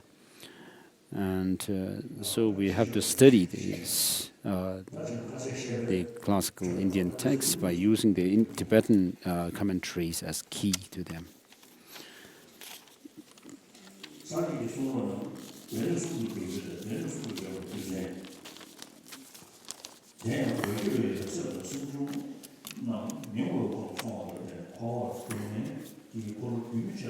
So, chapter 3, reasons for the presentation of Buddha's teaching as the three baskets. It is because in our mind and secondary minds under the control of delusions, that we continue to experience the spinning of the wheel of suffering and cycling. If that is abandoned, liberation is attained. Therefore, we must principally subdue the delusions such as attachment in our mind stream. The supplement Victor Buddha taught the means to subdue in 84,000 heaps of doctrine. If those are reduced, there are 12 scripture categories. If condensed more concisely, they are known as the three baskets, which are the baskets of discourse, the baskets of discourse, discipline, and knowledge. The reasons for maintaining these three baskets is stated in Arya Maitreya's ornament for Mahayana Sutra. 9 reasons are accepted for the collections of teachings being condensed into 2 or 3. Of these 9 reasons, there are three relate to what is to be abandoned, 3 relate to that in which to train, and 3 relate to what is to be known. First, the 3 objects to be abandoned are the secondary delusions of doubt, the secondary delusion leading to the 2 extremes of conduct, and the secondary delusion asserting the superiority of one's own view. The antidotes to those are taught as the basket of discourse, the basket of discipline, and the basket of knowledge, respectively. The basket of discourses clearly explains the aggregates, constituent sources, Tibetan risings, 4 noble truths, the grounds, and the perfections, being primarily concerned with the training and meditative stabilization. It dispels wavering doubts concerning the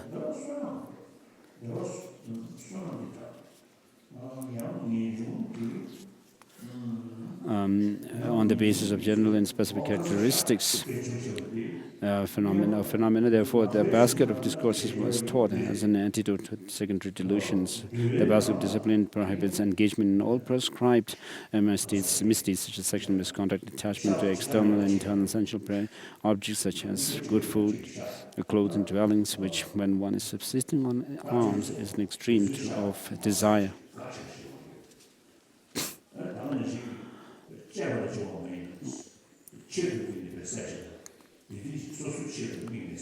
So with regard to taking meat, it is said that the meat must be free from 3 faults, and according to Vinaya, and therefore in Vinaya, according to Vinaya, eating meat is not prohibited for monks and nuns, and therefore in Thailand and Burma and Sri Lanka, the monks are not necessarily vegetarian. And one time, long time ago, I met one Sri Lankan monk who told me that Buddhist monks are neither vegetarian nor non-vegetarian. He told me the reason why he said this is because as monks, we do not have our own kitchen, and we actually subsist on alms. We go on begging. For food. And so I once did this practice of going for alms, begging for alms, and around Bodh Gaya. So the sponsors who give these alms, if they are vegetarian, we must take the meal offered by them, and if the sponsors themselves, the family, is non-vegetarian, then the food they offer must be accepted. So we cannot demand the food from them. I want this, I want that. We cannot demand such the food that we want. So whatever comes into our alms bowl must be accepted. And so he told me this is the reason. In the Mahayana Sutras, there is prohibition of meat eating. Therefore, in China and Japan, the Mahayana practitioners, the Buddhist practitioners, are vegetarian. And so they have these kind of sutras as their support. I asked about this to Kunu Lama Tenzin Gyaltsen. He told me that in the Mahayana scriptures, some scriptures prohibit non-veg meal, and others do not prohibit. For example, the heart of the essence of middle way. for example, by Bhaviveka, mentions that if you find a meat of some animal which has already been killed, then that meat is not something that was intentionally meant for you, and therefore you can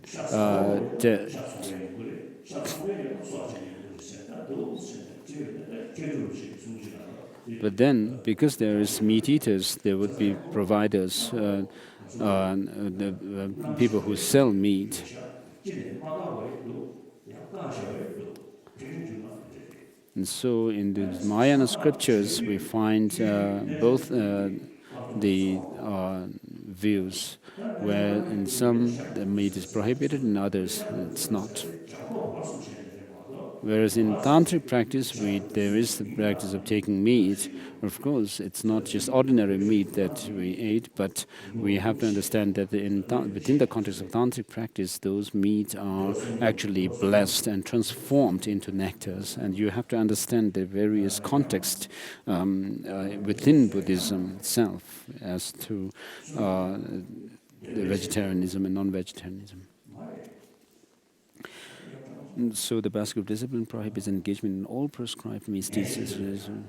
And however, if one maintains the immaculate ethics of renunciation, it is unnecessary to exert efforts to obtain wealth and so forth. When one has the ability to curtail strong attachment, one is permitted to make use of even luxurious clothes, food, dwellings, and so forth. If one then imposes austerity upon oneself, it is an extreme.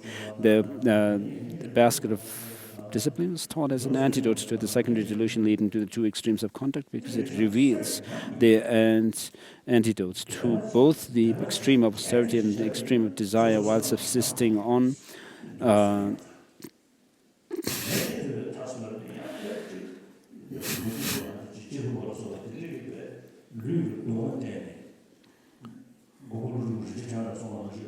extreme of austerity and extreme of desire while subsisting. So with regard to the extreme of desire while subsisting on alms, it has to be actually understood to mean that if you excessively obsess with your sensual pleasures and desire, then you would actually deplete your positive energies that you have collected before. And so it has to be the extreme of desire depleting your merit instead of subsisting on alms. To summarize, if the delusions, attachment, pride, conceit, and so on do not arise when one uses food, good food, clothes, dwellings, beddings, etc., these are permitted by Buddha, and a proscribed fault will not have been committed. However, if attachment, etc., increase when using even meager food, ragged clothes, and the like, then a fault prescribed by the Buddha will have been committed. The principal concern of such permission and restriction is solely with the increase or decrease of delusions, desire, attachment, etc., within the mind, not with external objects. The basket of knowledge clearly explains the specific characteristics of phenomena and the general characteristics such as impermanence, suffering, and selflessness. Listening to, thinking about, the acting on such teachings will automatically rectify the wrong views such as purity, happiness, impermanence, and conceptions of self, which are all the wrong kind of views, misperceptions, and from which spring the misconceptions that deviant ethics and aesthetics practices are worthwhile. For this reason, the basket of knowledge was explained as an antidote to clinging to the superiority of one's own view. Next, there are three reasons relating to that which is to train, in which to train. The basket of discourse takes the three trainings as its subject matter, while the purpose of the basket of discipline is to establish two trainings of ethics and meditative stabilization, and the purpose of the basket of knowledge is to accomplish the training of wisdom. The three baskets were revealed in accordance with these three reasons too. However, how do the three trainings of the Mahayana and Hinayana form the content of the basket of discourses? So according to the ethics of Hinayana, the basket of discourse explains the discipline of individual emancipation vows, which restrain the mind stream, the maintenance of completely pure behavior and tradition, and the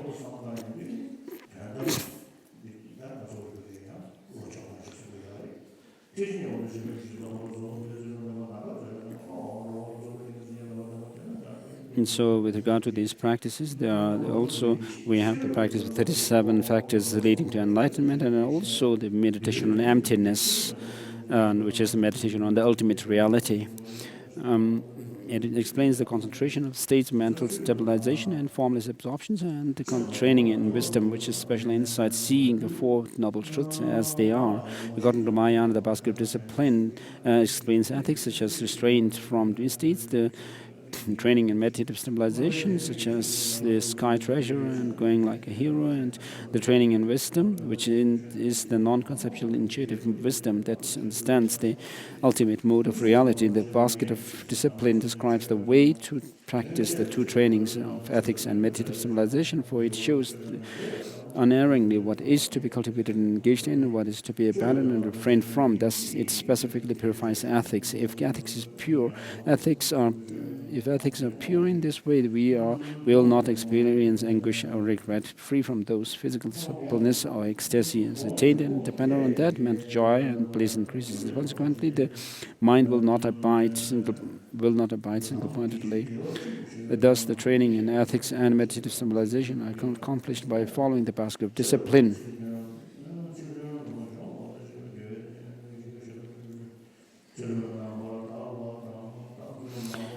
The basket of knowledge describes the way to accomplish the training in wisdom by clearly classifying the characteristics of all phenomena. Studying them generates the wisdom correctly, cognizing the characteristics of all phenomena, thereby specifically achieving the higher training of wisdom. Lastly, the reason relating to what is to be known, the discourse explains the doctrine and its purposes. Discipline accomplishes the practice of the doctrine and its purpose. The knowledge yields mastery of the doctrine, the purpose and related topics. The discourses reveal the inner meaning of the Dharma by explaining in great detail the terms, words, and syllables, and the meanings they convey. That is, the meaning of aggregates and constituents and sources, etc., or the aggregates and constituents, etc., or phenomena.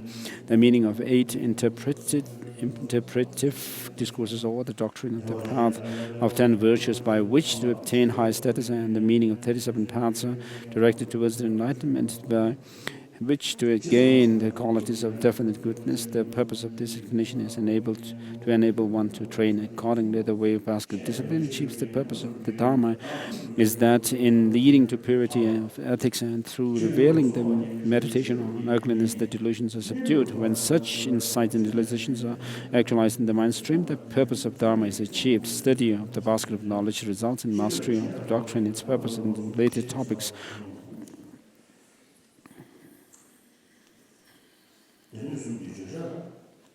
So with regard to the content, the subject matter of the 3 baskets.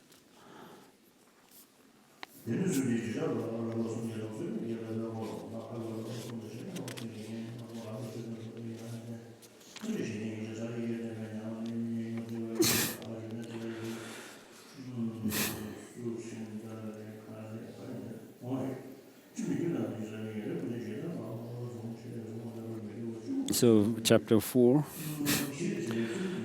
What then are the 3 trainings? First is the higher training in ethics, which is the foundation of all qualities, and the summary of the essential practice of Buddha's teaching. As Nagarjuna says in friendly letter, discipline is taught to be the foundation of all qualities, as the earth is for the animated and inanimate. There are many kinds of ethics based on the discipline of avoiding the 10 unwholesome actions. When codified, there are 3 sets of these: the ethics of individual liberation, ethics bodhisattva, and that of the sacred mantra. And so as long as you are a Buddhist, you should avoid the 10 non-virtuous actions. And so this is the first stage, which culminates in the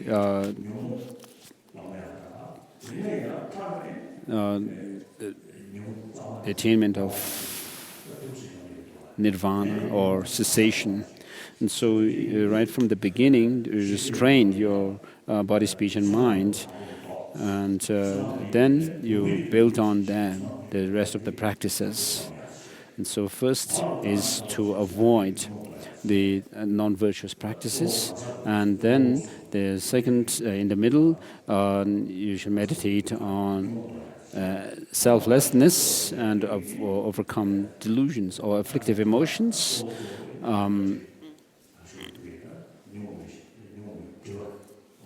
Meditating on selflessness of persons, and then finally you should meditate on the selflessness of phenomena and to overcome even the traces of the ignorance and cognitive obscurations. So when codified, sets 3 in the Ethics of Liberation, as Ajaya Vasubandhu says in Treasury of Knowledge, abbreviating them roughly, 10 parts of either virtuous or unwholesome actions were taught. So 10 unwholesome actions. The 10 unwholesome actions are 3 of body, taking life, taking what is not given, sexual misconduct, 4 of speech, lying, divisive talk, harsh words, and idle chatter, 3 of mind, covetousness, malice, and wrong view. These 10 parts of actions are committed and accumulated through the 3 doors of the body, speech, and mind. Taking life. There are 5 factors to taking life: object, sentient being of a different continuum from oneself, thought, recognition of the object, action, one's own act of killing or inciting others to kill through poison, weapons, or mantras, etc. Delusion, hatred in particular, and delusions of desire, hatred, and ignorance in general. Completion, the victim dies before one does oneself. When these 5 parts of action of taking life is complete, with these 5, the path of action of taking life is complete. If any of these factors is missing, the path of action will become complete, although a fault is will still have been committed. This should also be understood with reference to the actions described below. There are 3 categories of taking life through attachment because of craving for meat, taking life through hatred because of malice, and taking life through ignorance, as for example in making animal sacrifices. Of all the acts of taking life, taking that of a foe destroyer, one's guru or parents, ordained beings, the learned, and so forth, are the worst. Taking what is not given, object, something. Please read on.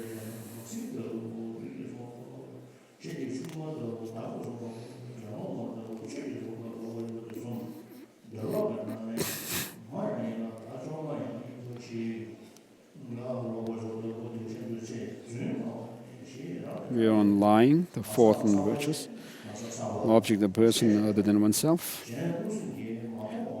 4th, the intention to deceive others, being motivated by the wish to speak of what one has or has not seen. Action and expression of body or speech. And delusion, any of the 3 poisons in general. Completion occurs when the other person has understood what is meant.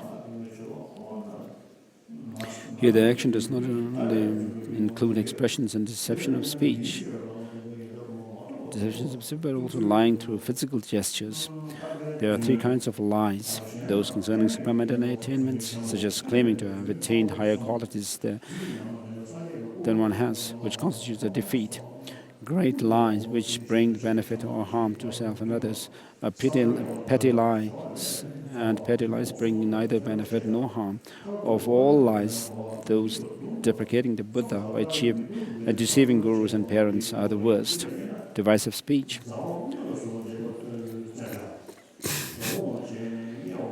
Object, other people living in harmony. Thought, the wish to divide them. Action, to begin to do so. Delusion, hatred in particular, and the 3 poisons in general. Completion, when the purpose is accomplished. When those who are in conflict are attempting to unite, to try to divide them again by thought or action is also included here. There are 3 kinds of divisive speech: forceful slander, which divides friends directly, hinting, which divides through insinuation, and speech, which divides through underhandedness. One of the varieties of divisive speech, that which separates a guru and disciple, causes a schism.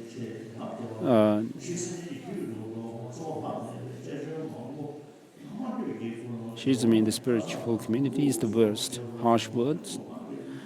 Object, the mind of a sentient being. Thought, the wish to speak unpleasantly. Action, to make a fit in it. Delusion, hatred in particular, and the 3 poisons in general. Completion, the action and expression of speech. There are 3 categories of harsh words. rough speech, directly exposing the bad qualities of others, speaking roughly by implication, mixing harsh words with jokes, and oblique rough speech, telling others of their friends' bad qualities, of the varieties of harsh words. Those spoken to parents and superiors are the worst. Idle chatter, object the mind of a sentient being, thought the wish to chatter incessantly without care, action to begin to voice songs, flattery and so forth, delusion, ignorance in particular, and its importance in general, completion, the actual expression of speech. There are three kinds of idle chatter: mistaken speech, such as the recitation of heterodox, recitations of the heterodox, nonsense like worldly gossip, and are uselessly speaking the truth, such as the teaching the doctrine to an appropriate vessel. Of the varieties of idle gossip, that which distracts those who aspire solely towards the Dharma is the worst. Covetousness.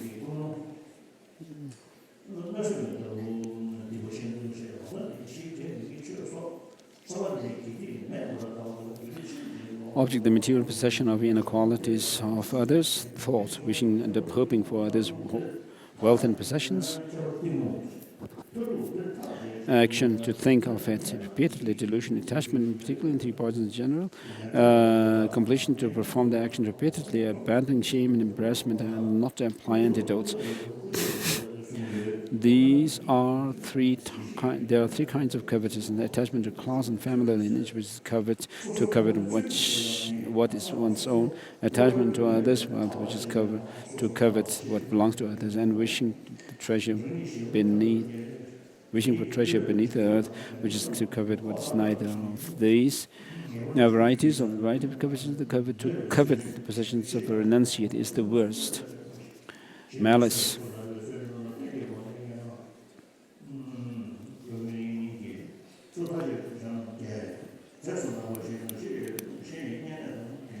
And then wrong view. The ethics of individual liberation. Individual liberation is so called because thereby an individual becomes free from the suffering of cycling existence. By nature, it is a precept received by a motivating wish to achieve definite release from cycling existence, not merely a prayer for goodness or protection from fears, but aspiration for peace for oneself. The ethics of individual liberation are to abandon harming others as well as the primary and secondary thoughts to do so. If the ethics of individual liberation are classified according to the holder, Vesabandhu says within the four general categories there are 8 kinds of individual liberation. These are the layperson's one-day vow, both laymen's and laywomen's vows, both male and female novice vows, the probationary nun vows, and they're both fully ordained monk and nun vows.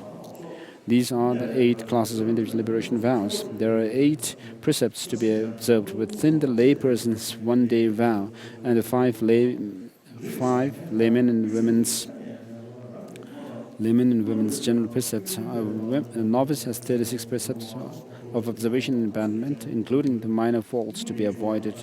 On top of the novice precepts, a probationary nun has 6 root and 6 secondary doctrines, 12 precepts in all, which she must observe. A fully ordained monk must observe 253 precepts, which include our 4 defeats, 13 mementos, 30 propelling downfalls, 90 solitary simple downfalls, and 4 individual confessions, and 112 faults.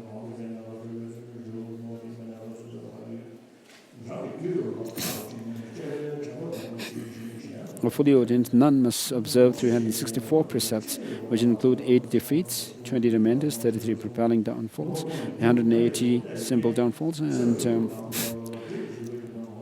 11 individual confessions, and 112 faults. The first of the 8 categories of individual liberation, the lay person's one-day vow, is efficacious because it's observed for the duration of 1 day. The remaining 7 must be observed until death, for they are received for the duration of this life. The recipient of these vows should be free from such hindrances as being obstructed from generating the vows by having performed the boundless action, not receiving the permission of one's rulers or parents, which hinders maintaining the vow. Being unable to drive away cows, which is the hindrance to immaturity.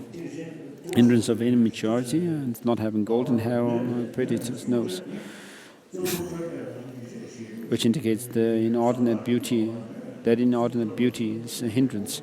Apart from these, no distinction is made between those of high or low caste, the rich or poor. One may receive the vows if one is able to practice them according to one's mental capacity.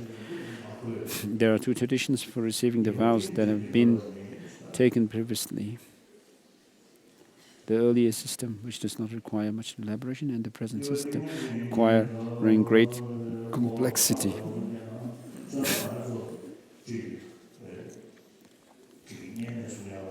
So with regard to taking the vows, such as the one-day vow, or the layperson with vows, upasaka and upasaki, within which there are the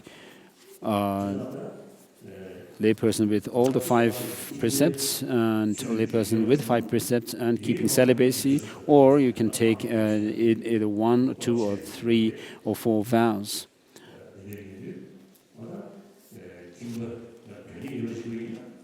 So it's good if you could take these vows as layperson, as people, whether you take vows or not, or the 10 non-virtuous actions are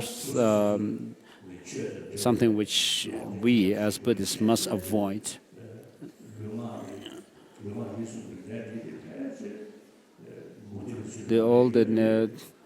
Except for the wrong view, which is the 10th of the 10 non-virtuous actions, which may be interpreted according to different religious traditions, but the rest of the wrong views, the non-virtuous actions, are common to even the non-Buddhist traditions.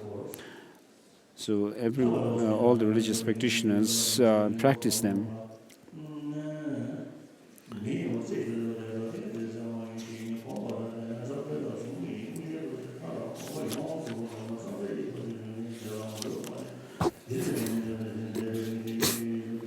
So it's all necessary. Finished reading chapter 4, and we're on chapter 5, training in meditative stabilization.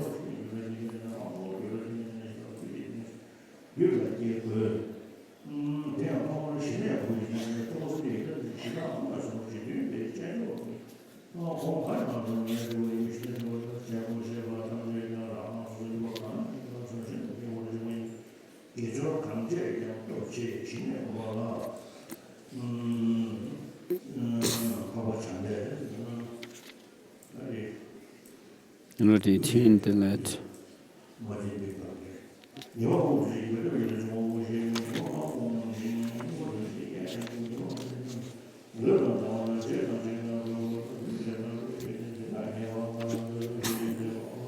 In chapter 5, and the first page 31, then page 32.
Page 34.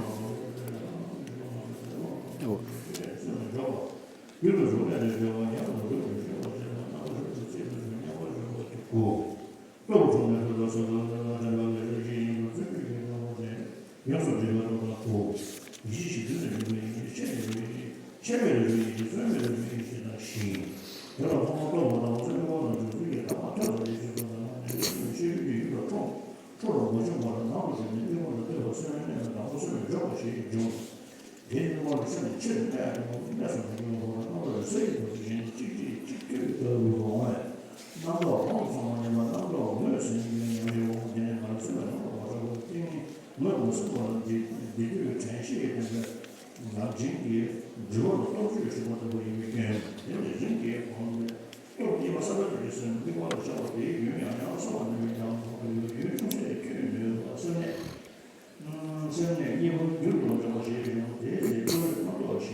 So, of course, the three realms of existence are mentioned in the text. Now, how do we actually prove that there are these three realms? They should have to be understood on the basis of the subtle degrees of subtlety of mind.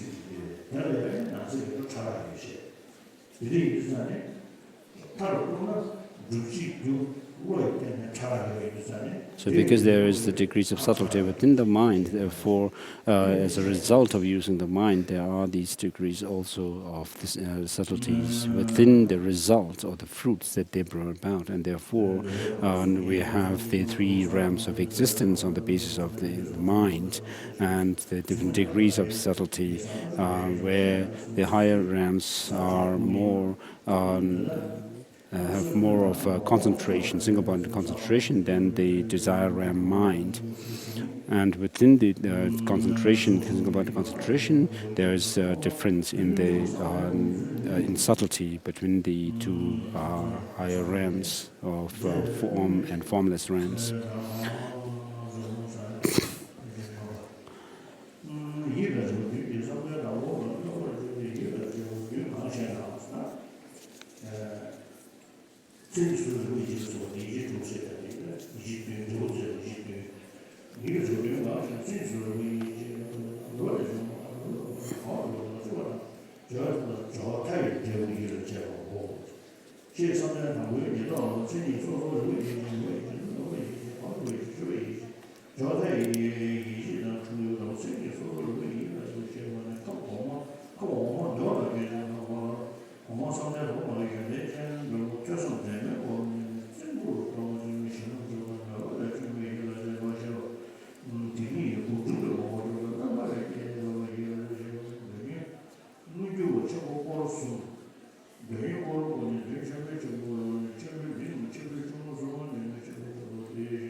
So with regard to, on page 58, there are mentions of the 9 sets of desire delusions and the 3 sets of great desire delusions.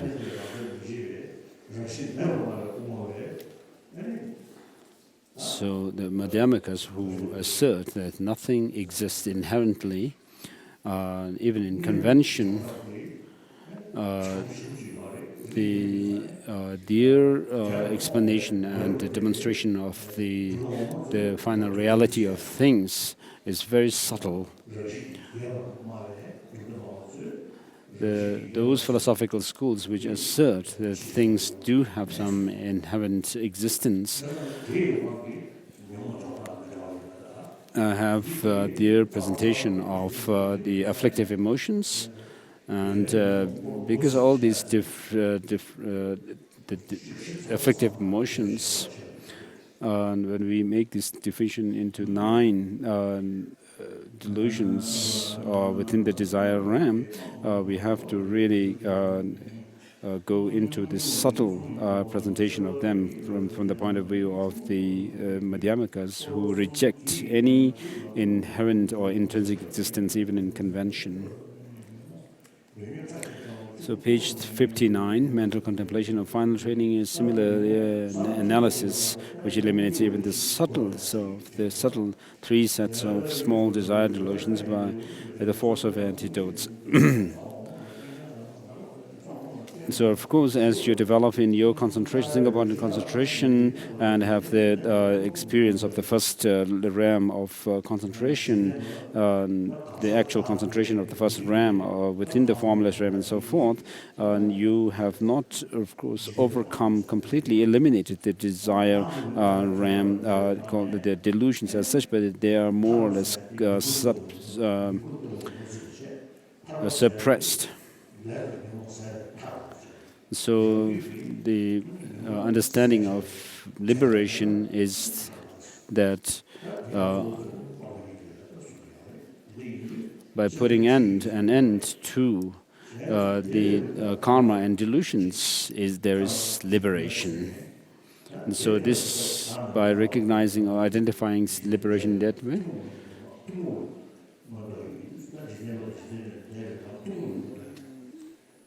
then when we develop these concentrations, we have the concentrations which are common to the worldly experiences, and then there are those which are transworldly.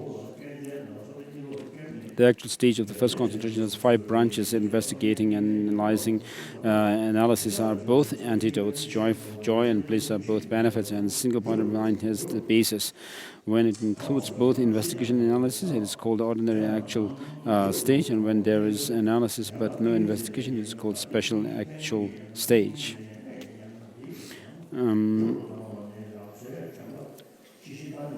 The preparation for the second concentration is to recognize the drawbacks of the first concentration and the flawless qualities of the second through mental contemplation of knowledge of individual characteristics and so forth. When one is thereby freed from attachment to the first concentration, the second will be attained. The actual stage of the second concentration has 4 branches, such as perfect clarity, etc. Of these, internal clarity is an antidote, while joy and bliss being produced from meditative stabilization are benefits. Meditative stabilization itself is the branch of abiding. Here, internal clarity refers to mindfulness, introspection, and equanimity of that very stage. Because it has abandoned all internal conceptions, it is called internal clarity. The preparation for third concentration is to recognize the drawbacks of the second concentration and the qualities of the third through the analysis of the 6 mental contemplations. When one is thereby freed from attachment to the second concentration, the actual stage of the third concentration will be attained. And then actual stage of the third concentration has 5 branches: mindfulness, introspection, and equanimity are antidotes. As joy has been abandoned, bliss is the benefit. The meditative stabilization is the branch of abiding.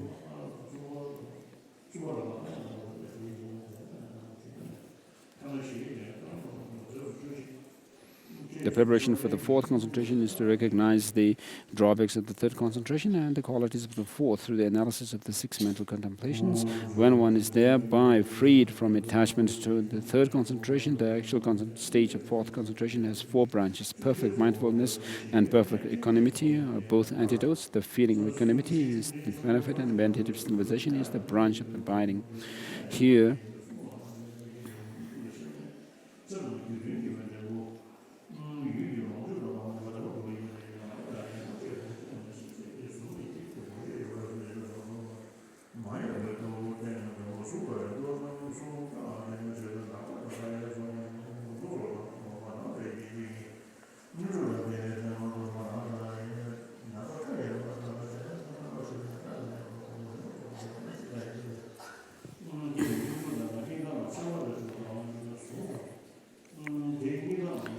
perfect mindfulness refers to complete freedom from the 8 faults of concentration, so it is free from both investigation and analysis, which exemplify in relation to the first concentration from the feelings of pleasure and pain, which arise concomitant with sense perception, in relation to the second concentration from the feelings of bliss and unhappiness, which arise concomitant with mental perception, in relation to the third concentration, and from inhalation and exhalation in relation to the fourth concentration. The above branches of concentration are 18 in name, but 11 in actuality. As Acharya Vasubandhu states in his Treasury of Knowledge, the first has 5 branches: investigation, analysis, joy, bliss, and meditative stabilization. The second has 4 branches: clarity, joy, etc. The third has 5: equanimity, mindfulness, introspection, bliss, and abiding. The last has 4: mindfulness, equanimity, neither bliss nor pain, meditative stabilization. The above concentrative absorptions are the results of having meditated on small, medium, and great actual stages of the first concentration, whereby one will be born in the abodes of first concentration, Brahma type, etc.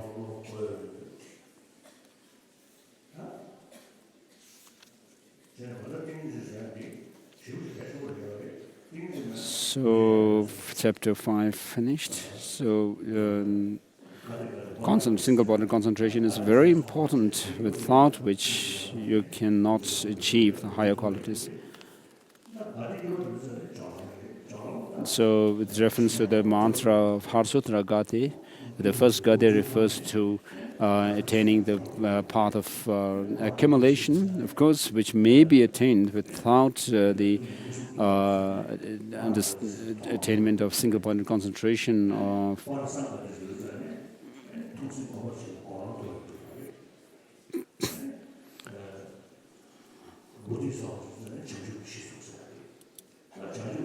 and And then the second gade refers to path of preparation, for which you need to have attained the single-point concentration, because in order to reach that the path, you need to have both insight and calm abiding. In relation to the combined calm abiding and insight.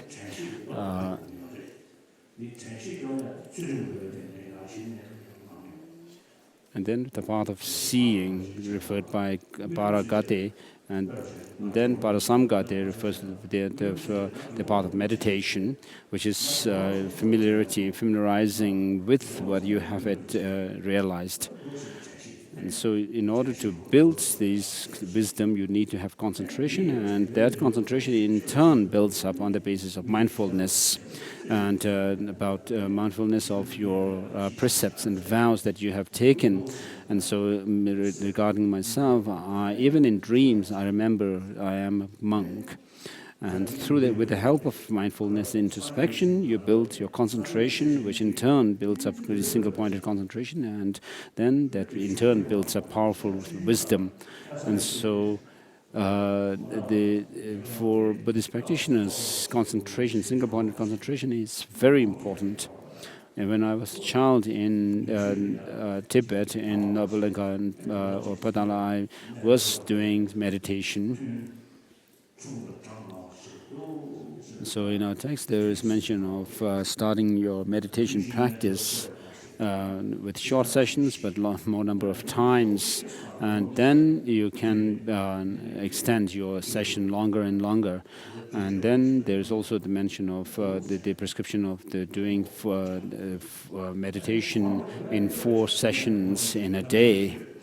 So through familiarization, one can actually develop this. So I have a friend, American friend, who has been meditating for mainly Gwe Samaja Tantra for the last 30 years or so. So through his practice, this person is able to meditate on the clear light nature of the mind, of something very close to the clear light nature of the mind, and stay in that meditation single-pointedly for about 3 hours.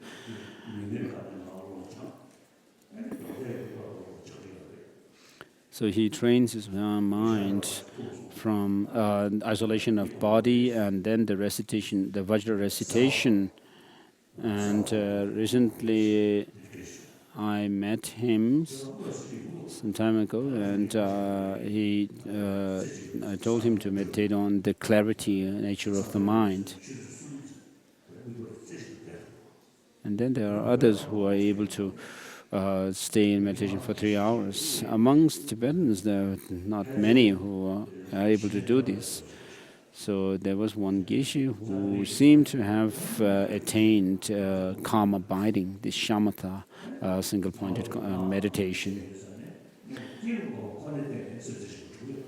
So within the context of Tantrayana practice, one actually develops the single-pointed concentration through the practice of generation stage.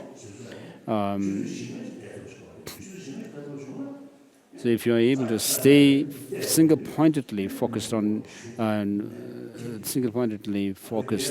whatever you are meditating on for about 3, 4, 5 hours, then that is the measure of having developed a single-pointed concentration.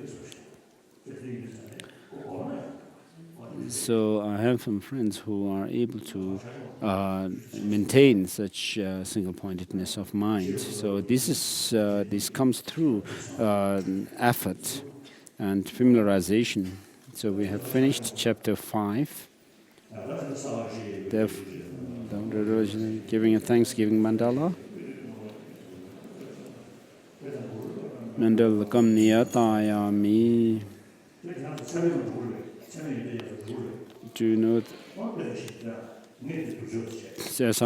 While I do the concluding ritual of the initiation, say this prayer of the words of truth. Homage to the triple gym, magnificent masters of ocean, limitless qualities, those go into place in three times your children and your disciples, looking upon the destitute migration like your only child. Please pay attention to my true words of anguish. Expand the doctrine of the completely perfect, capable one, which removes the suffering of cyclic existence in solitary peace. For abundant, extensive welfare and happiness in Jambudvipa, increase the 10 kinds of Dharma conduct of all those learned and accomplished holders of the doctrine.